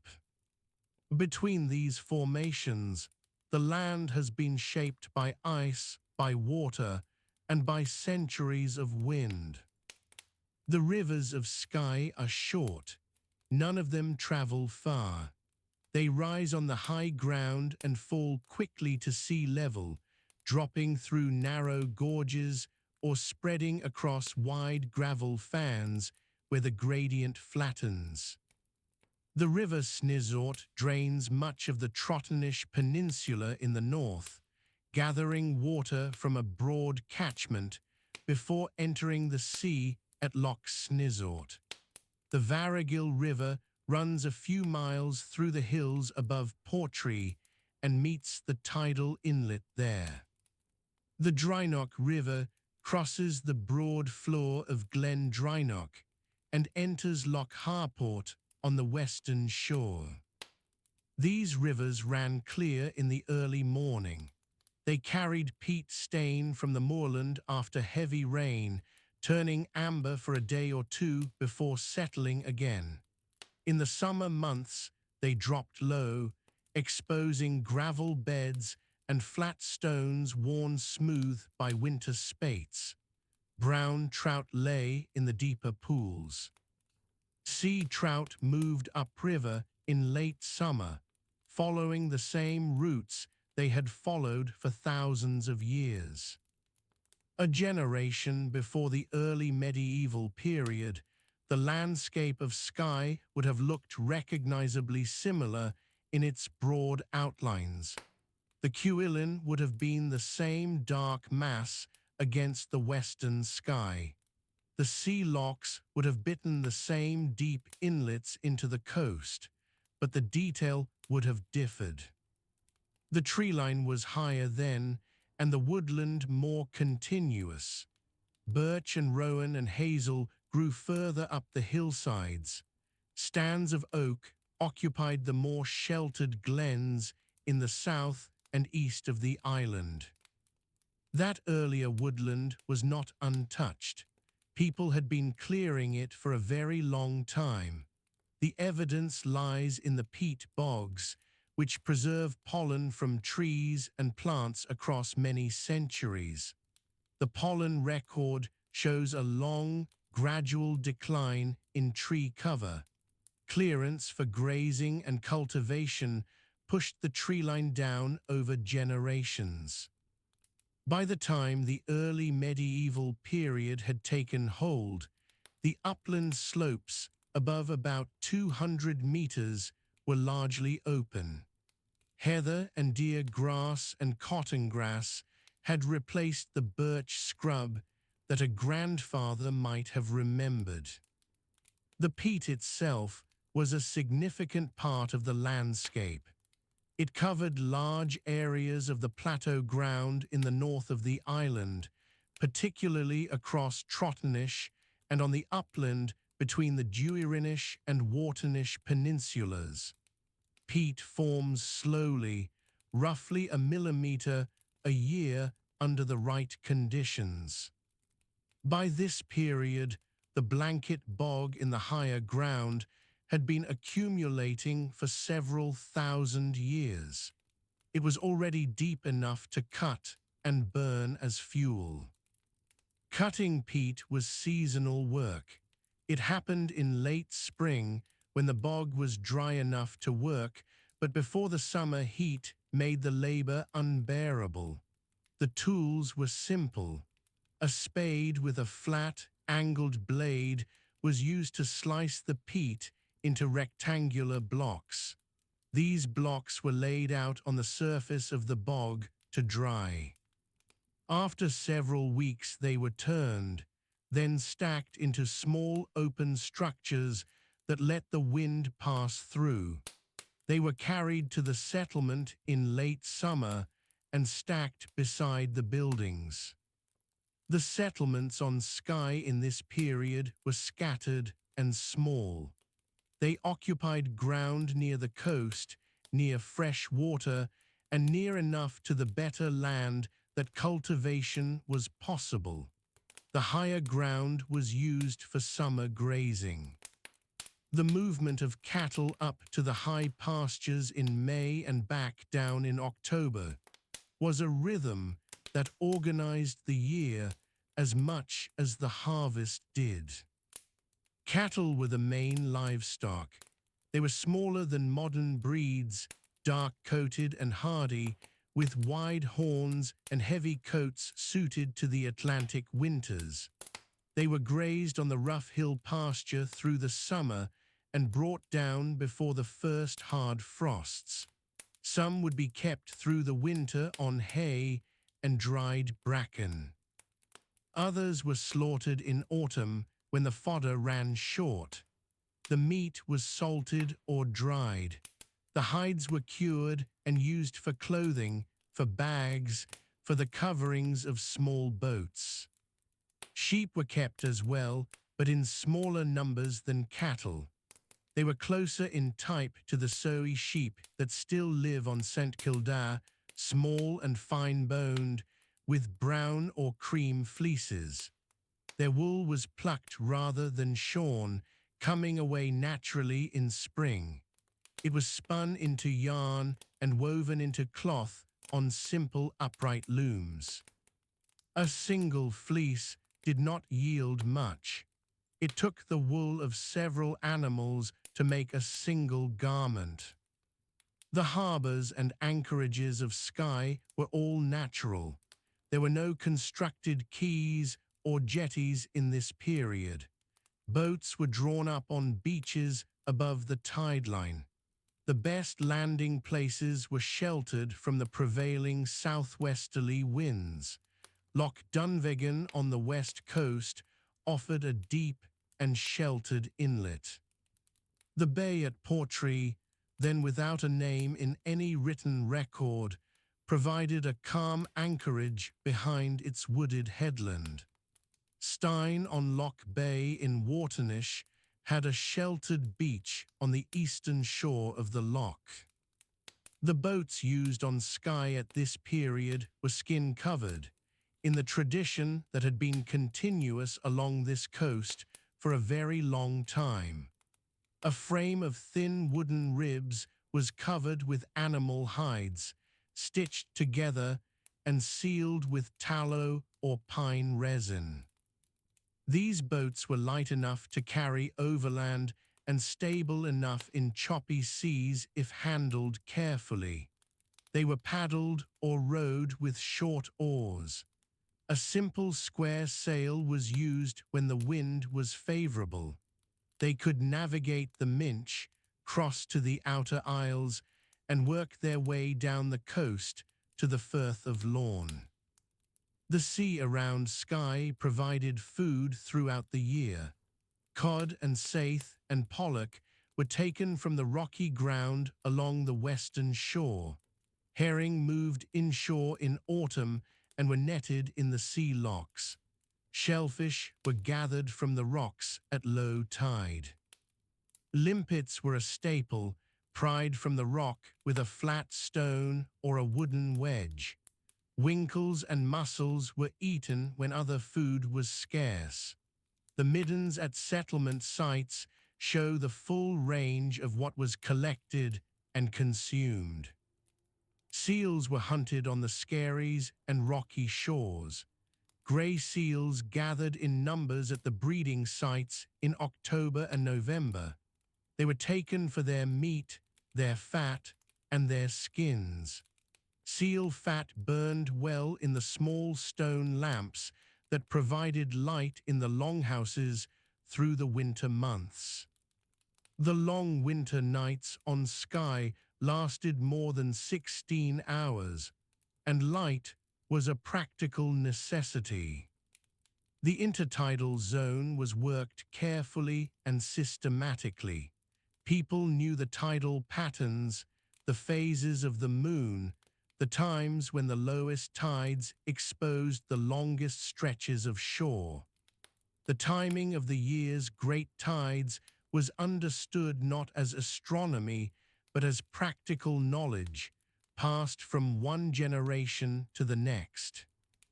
A generation before, the same shore would have been worked in the same way. The tidal range around Skye runs to about 4 meters at the spring tides. This does not change across a human lifetime. What changed was the pressure on the resource. More people, more settlements, more consistent harvesting of the same beds. The shellfish middens at some sites show a gradual decrease in the average size of limpets over time, which suggests that the most accessible populations were under sustained pressure. The moorland in summer had a particular character.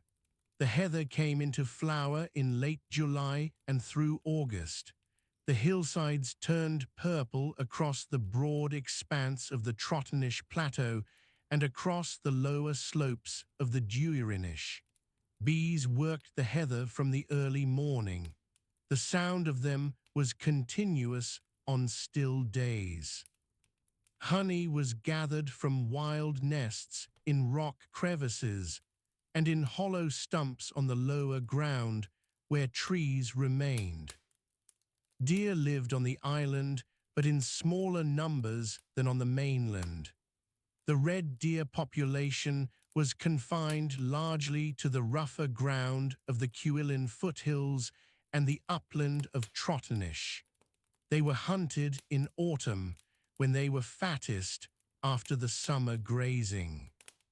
A deer taken in October provided a substantial amount of meat, which could be dried or smoked and kept through the winter.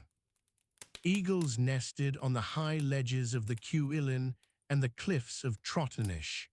Otters were common in the rivers and along the rocky shore.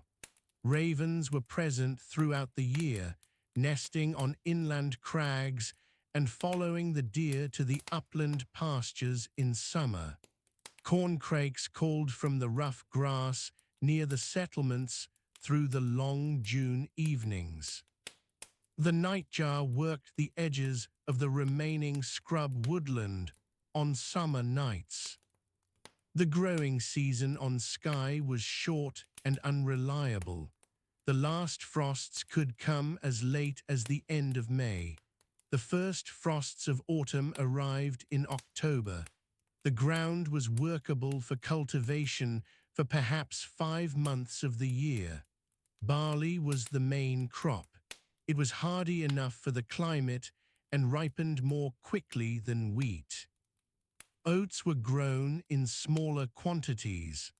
Both crops were planted in the narrow strips of better ground near the coast, where the soil had some depth and the worst of the wind was broken by the terrain. The soil on most of the island was thin and acid. It lay on a subsoil of glacial till, which was itself spread unevenly across the bedrock. In the glens and along the better sheltered eastern shore, the soil was deeper and darker. These were the places where the settlements clustered most densely. The land around Loch Ishort on the south coast and the broad valley floor above Broadford held better ground than the exposed headlands to the west. Seaweed was used on the fields. It was gathered from the shore after storms, when large quantities were thrown up on the beaches. It was spread directly on the cultivated ground or composted with animal dung and then applied. The kelp and dulse and bladderwrack that grew along the western shore were rich in minerals that the acid soil lacked. The practice was old. It had been part of the management of coastal farmland for as long as people had farmed here. The western shore of Skye faced the full weight of Atlantic weather. The storms that came in from the southwest between October and March could last for days. They drove rain horizontally across the headlands and raised heavy swells in the sea locks. The beaches on the exposed coasts accumulated drifts of bladderwrack and torn kelp after each gale.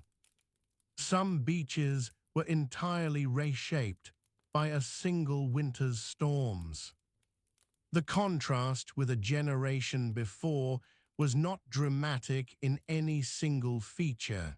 It was cumulative. The woodland was slightly thinner. The upland peat was slightly deeper. The shellfish beds were slightly more depleted.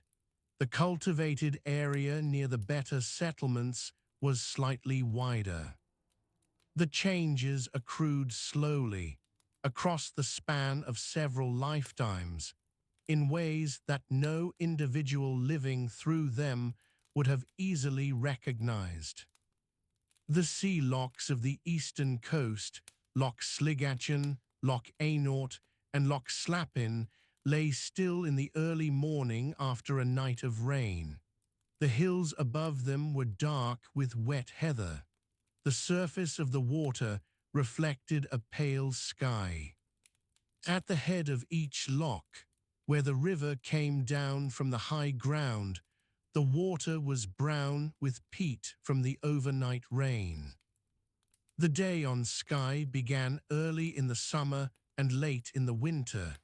In June, the sky never fully darkened. By 2 in the morning, there was already a pale light in the north. In December, the morning did not come until well after 8, and by mid-afternoon, the light was already failing again.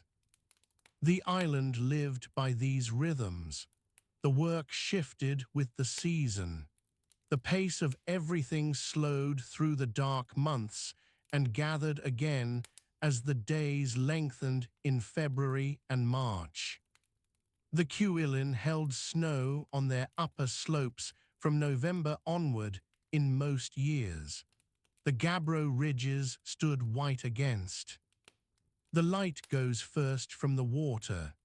The sea between Skye and the mainland turns from grey-green to a flat, dark pewter. The hills above Sleat hold the last of it, a pale amber line along the ridge, fading slowly as the sun drops behind the Cuillin to the west. It is late in the day, sometime in the 15th century. The settlements along the eastern shore are small. A cluster of houses near the water, a few more set back against the hillside, smoke beginning to rise from each one in thin, pale columns. The houses here are built low to the ground. Stone walls, no mortar, just dry-laid rock fitted carefully against the wind. The roofs are turf and thatch, weighted down with heather rope and flat stones along the edges. The doorways face away from the prevailing wind, which in this place means they face roughly south or east. Inside, the fire burns at the center of the floor. There is no chimney. The smoke rises and finds its own way out through a gap in the thatch or through the open door. The walls are dark with years of it. The floor is beaten earth, sometimes covered with rushes gathered from the lower ground near the burns. The main meal of the day has already been eaten. It came in the early afternoon when the work allowed a pause. Barley was the staple here, boiled into a thick gruel or dried and ground, then mixed with water and cooked on a flat stone beside the fire. Kale grew in the small enclosures near the houses, and it went into the pot with the barley, softened until it was almost lost in the broth. Fish was common, the sea was close, and the burns running down from the hills held trout. Salted herring had been dried earlier in the season and hung near the roof above the fire's warmth. In the evening, the family might break off pieces of this dried fish and eat it without cooking, sitting near the fire as the last light leaves the sky. There is very little furniture. A low wooden bench near the fire, a shelf fixed to the wall by a single peg, wooden bowls, a clay pot, a ladle carved from a single piece of wood. The family does not sit around a table. They sit on the floor or on the bench or on the low stone ledge that runs along the inner wall. The cattle come in for the night. This is part of the evening rhythm. In the colder months, and on Skye the cold comes early, the cattle are brought through the same door the family uses and settled at the far end of the house. The floor slopes very slightly. The animals are at the lower end. The family sleeps at the upper end near the fire. The warmth of the animals is welcome. The smell is simply part of life. Outside, the last of the day's work finishes in the small enclosed fields. These are the runrig strips, long narrow bands of cultivated ground that run up the lower slopes above the shore. Each strip is worked by a different family. The ground has been turned with a wooden-bladed spade, the cascrome, a foot plough with an angled blade suited to this stony, heavy soil. The men who have been working the upper strips are walking back down now, the tool carried over one shoulder. The women have been at the quern most of the afternoon. The rotary quern is a pair of flat circular stones, one sitting on the other. Grain is fed through a hole in the upper stone while it is turned by hand. The grinding is slow and it is hard work on the wrists and arms. The flour that comes from it is coarse, with grit in it from the stone itself. It is mixed with water and a little salt and pressed flat to bake against the heated rock beside the fire. Children carry water from the burn that comes down through the settlement. The burn is used for everything: drinking, cooking, washing the clay pots. In the evening, the water is carried in a wooden bucket, sealed with pine resin at the joints, up the short slope to the house. A child of perhaps 8 or 9 makes this journey twice in an evening without being asked. It is simply what happens. The sounds at dusk are particular to this place. The wind off the water, which never fully stops, moves through the heather on the hillside with a low, dry rustling. The cattle shift and breathe in the byre end of the house. A dog, one of the low, rough-coated working dogs common here, moves around the outside of the settlement, not barking, just circling. From somewhere across the water, there is the sound of a seal. The common seal hauls out on the flat rocks below the settlement in the evening. They make a sound that carries across the water in still conditions, a soft, almost human cry. The people here know this sound well. They have heard it every evening of their lives. The burn sounds different at this hour. In the afternoon, it was background noise. Now, as everything else quietens, it becomes more present. The water over the flat stones of its bed, the small drop where it comes over a lip of rock, the pooling at the bottom before it spreads into the gravel above the shore. The smell of the peat fire reaches outside. Peat was cut earlier in the year from the blanket bog on the higher ground above the settlement. It was stacked in the open to dry through the summer, then carried down in creels, large baskets of woven willow or hazel strapped across the shoulders. The fuel for this evening was brought down in July. It burns slower and cooler than wood, and its smoke is different, heavier and darker, with a sweetness to it that settles in the clothing and the hair. The people who live in this settlement belong to a clan system that structures everything about their daily lives. The chief holds the land in trust, in theory, for the wider kindred. The taxman, who sits between the chief and the ordinary tenants, has collected his portion of the rent already this season. Rent was paid not in coin, which is rare here, but in cattle, in grain, in days of labor. A family might owe a week of work on the taxman's land as part of what they hold their own strip under. The lordship of the Isles held Skye through much of the medieval period. By the 15th century, the MacDonalds dominated. The island was part of a world that looked west and south, across the sea to Ireland and down through the Hebrides, as much as it looked east to the Scottish mainland.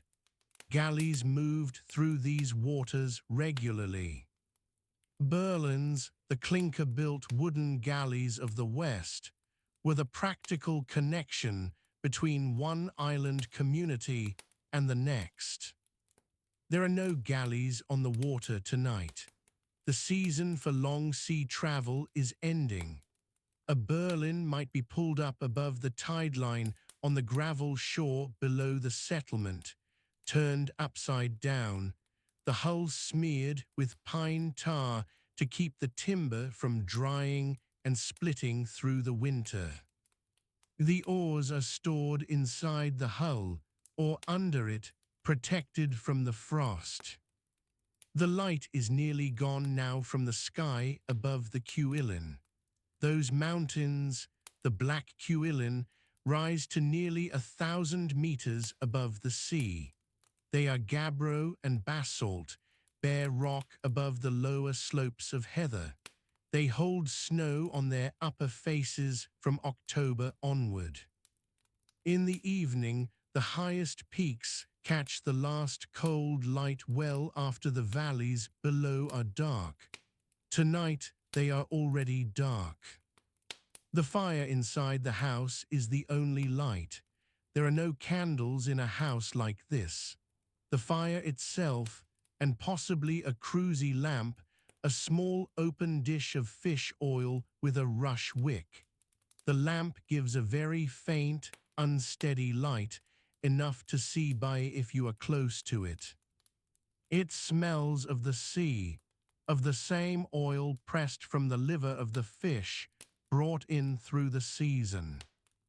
The women spin in the evenings. The spindle and whirl is the tool, a weighted stick around which fibers of wool are drawn and twisted into thread. The wool has been washed and combed earlier in the day. It comes from the sheep that graze the higher ground, small, dark-faced animals that can find food on ground where little else would survive. The spinning happens by firelight, by feel as much as by sight. Wool is also woven here. The loom stands in the corner of the house, a simple upright frame. The thread made through the week is woven into cloth on evenings and on days when the weather prevents outdoor work. The cloth made on Skye in this period is rough, heavy, undyed or dyed with local plants. Bog myrtle, which grows on the wet moorland, gives a yellow-brown. Lichen from the rocks gives a range of soft, earthy colors.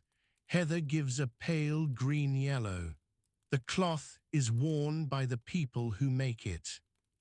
The clothing of an ordinary person in this settlement is simple. A long tunic of this woolen cloth, belted at the waist. A cloak for outdoor work, pinned at the shoulder with an iron pin or a carved bone toggle. The feet may be bare in the warmer months, or wrapped in a simple shoe of untanned leather, stitched with sinew and tied around the ankle. In winter, there are woolen wrappings for the legs.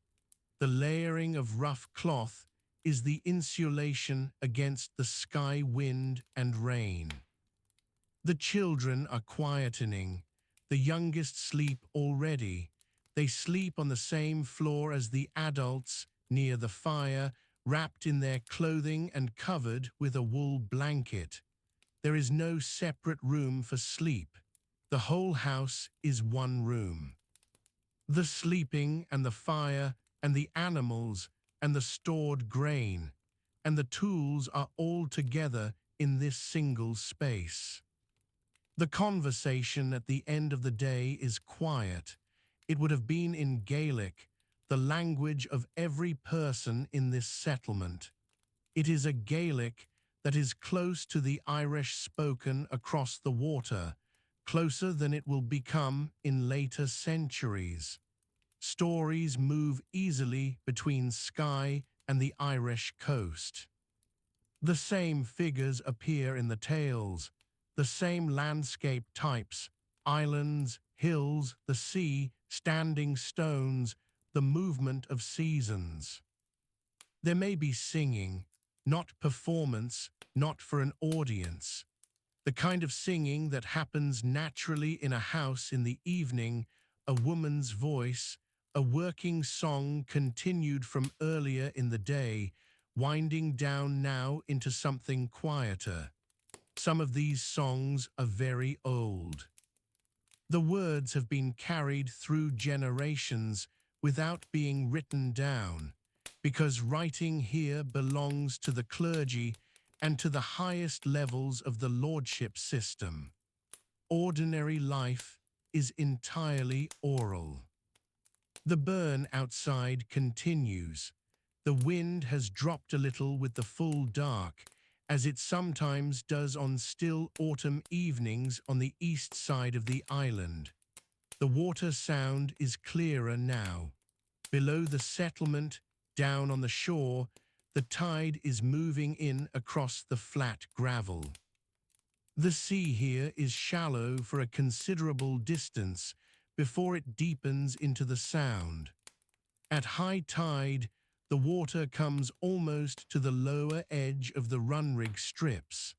At low tide, there is a wide expanse of kelp-covered rock and grey mud.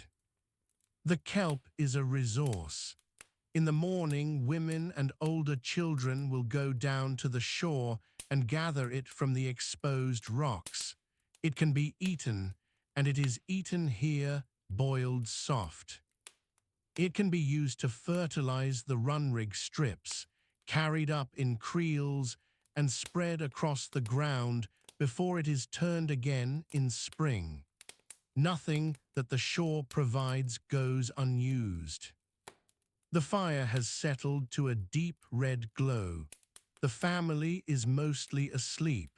One person stays awake a little longer, feeding a single piece of dry peat into the edge of the fire to keep it from dying entirely.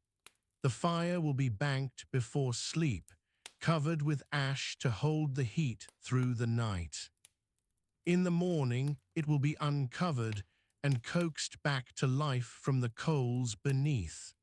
The same fire burns through the year. It is not let go out if it can be helped. Outside the house, the dog has settled at the threshold. It lies across the doorway with its head on its front paws. The settlement is quiet.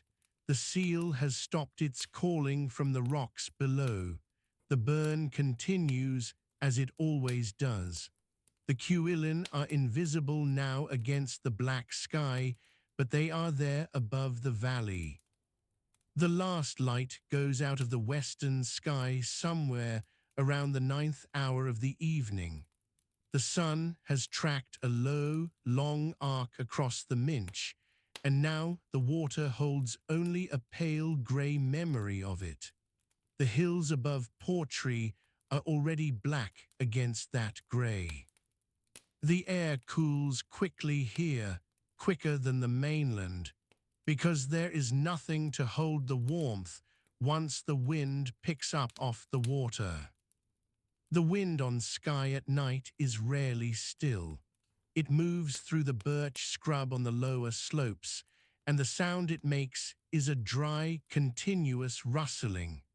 Higher up, where the grass gives way to bare rock and heather, there is no rustling. There is only the low, hollow note of wind moving over open ground.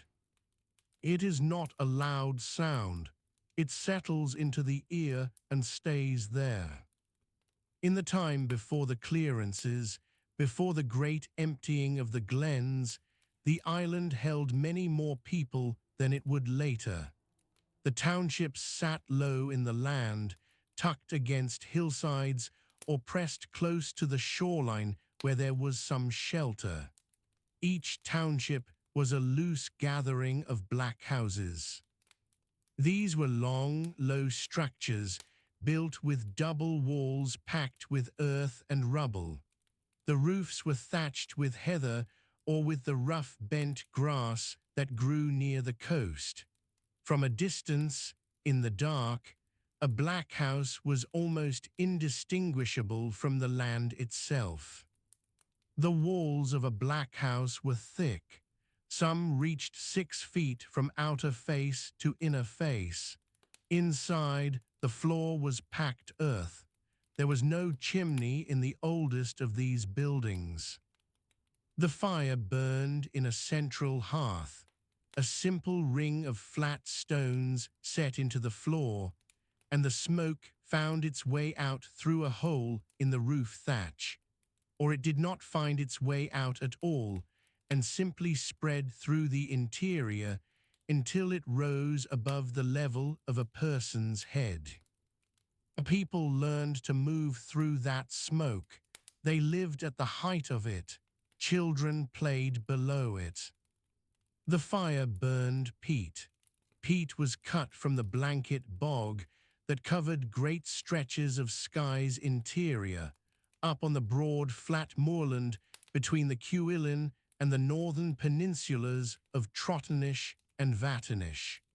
Families cut their peat in late spring and stacked it in low oblong rows to dry through the summer months. By autumn, the dried peats were carried down by basket and creel and stacked against the outer wall of the house, or built into a separate low stack close by. The smell of peat smoke is not like the smell of wood smoke. It is heavier, older smelling. It clings to cloth and hair and is the smell that a returning traveler would catch first. long before the house came into view. At night the fire was banked. The family did not let it go out if they could help it. A live coal carried through from the previous night was called the seed of the fire, and keeping it alive had a significance that went beyond mere practicality. Someone in the household, usually the oldest woman, would tend to the banking. She would press the unburnt peats together at the center of the hearth and cover them lightly with ash. In the morning, the ash was carefully lifted back, and the coals beneath would still be breathing. The cattle were brought inside at night. This was one of the defining features of the Black House. The building was divided, but not always by a wall. More often, the division was simply understood. At one end, the family, at the other end, the cattle. The animals entered through the same door or through a door at the opposite end. Their body heat moved through the building through the night. In the depths of winter, this mattered. The cattle shifted and breathed in the darkness at their end of the house, and the sound of them was a constant low presence. The smell inside was compound: peat smoke, wet wool, the green ammonia of cattle, the salt that worked its way into everything this close to the sea. Sleeping was done on beds of heather or bracken laid on the floor, or on simple wooden platforms raised a short distance from the ground. Blankets were woven wool. The wool came from the small native sheep of the island, a short-fibered fleece that was dense and lanolin heavy. The women spun it on a drop spindle or on a simple upright spindle wheel. The yarn was woven on a hand loom. Outside the Black House, the township's animals that were not brought in were pennied in simple enclosures. The walls of these enclosures were dry stone, the stones gathered from the fields. There was always the sound of a dog settling, shifting. Dogs slept outside, and they were working animals. They were not fed especially well. They kept themselves lean on scraps and on whatever they found in the field. The night sky above Skye was clear on good nights in a way that is difficult to account for now. There was no competing light source. The nearest town in any meaningful sense was far off, and even Portree, which served as a market and gathering point for the north of the island, was a small cluster of buildings. On a clear night in winter, the stars over Skye were dense and very bright.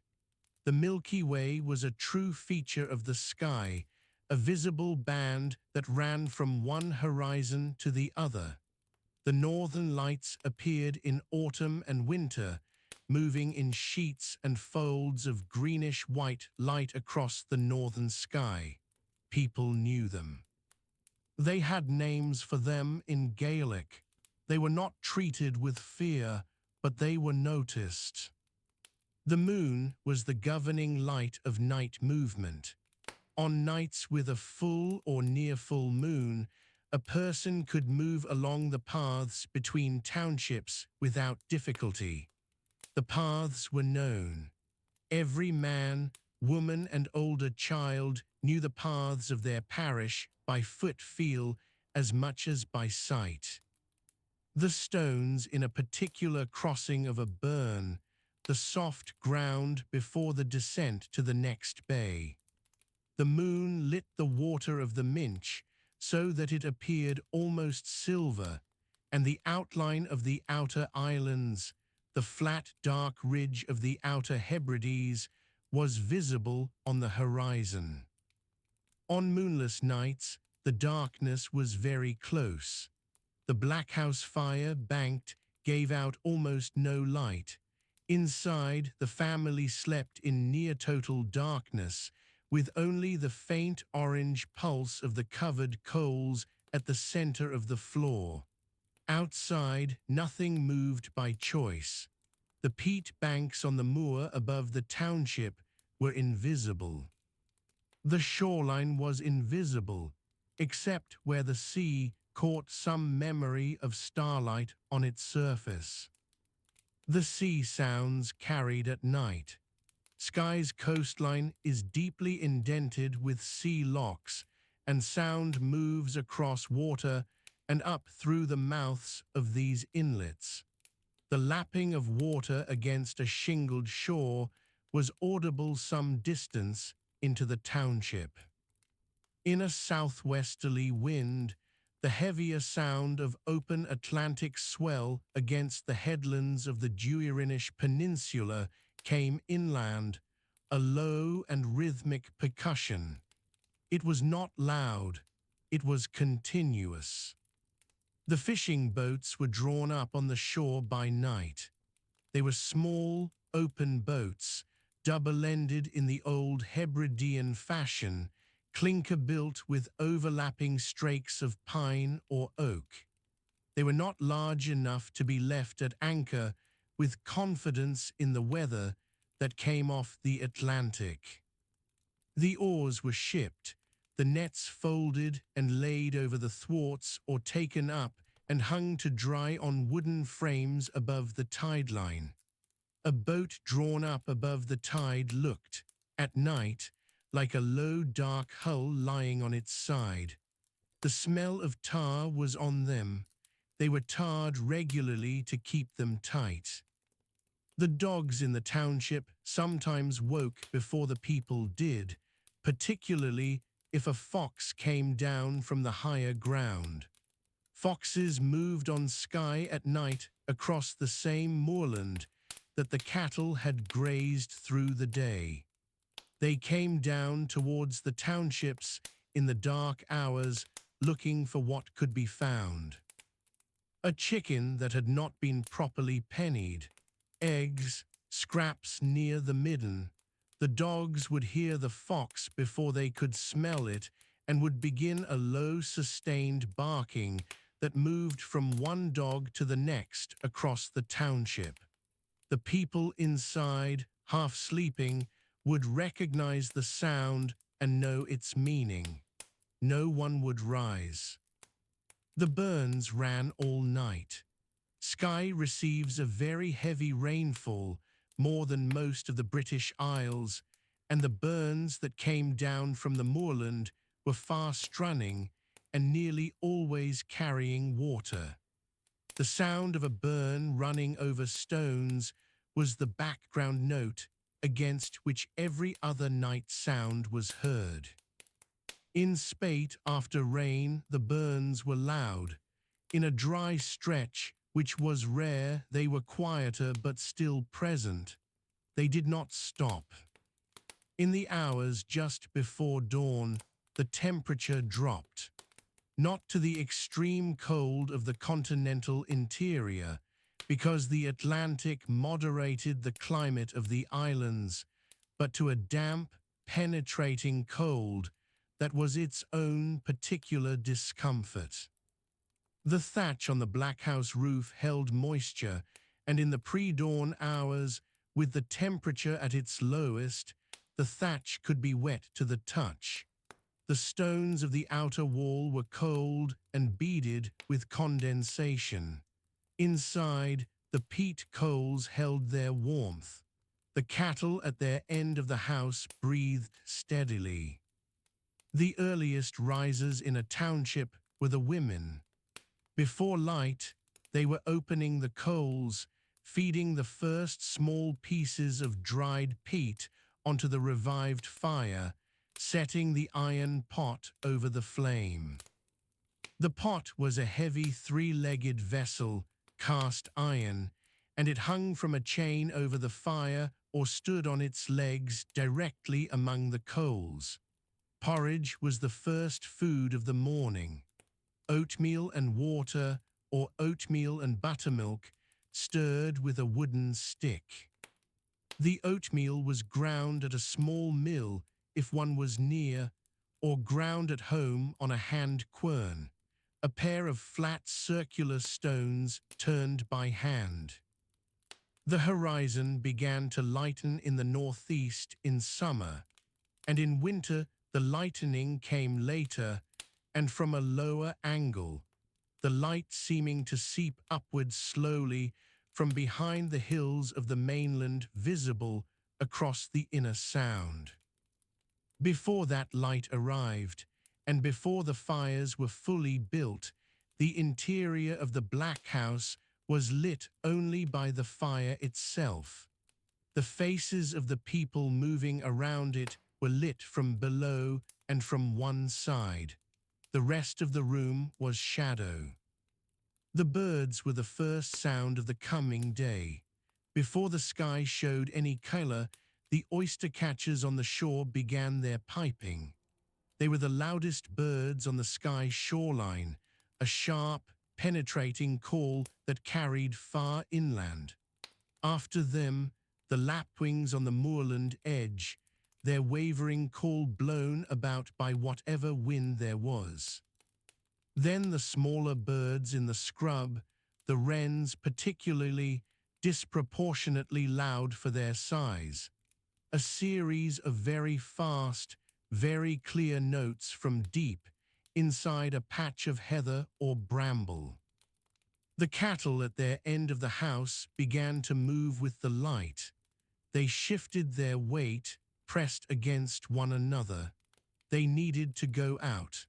The person whose job it was to take them out would unlatch the lower door at the byre end and let the animals move out into the cold air of early morning. They would stand for a moment in the pale light, their breath rising from them in white clouds, before moving off towards the common grazing ground at the edge of the township. The path between the Black House and the shore was worn smooth by use, a pale line across the dark ground. At the shore, the boats lay where they had been left the evening before. The tide had moved since then. In a bay with a significant tidal range, the boats might now be well above the waterline, resting on the shore stones with the sea some distance away. A man going down to check his boat in the early morning would walk across the stones, which shifted and clattered underfoot, the sound carrying clearly in the still air before the wind built for the day. The Minch in early morning was often flat. The wind that had moved through the previous night would drop in the last hours before dawn, and the sea surface in those minutes was a smooth, dark grey, almost without texture. The far shore of the mainland was a dark line.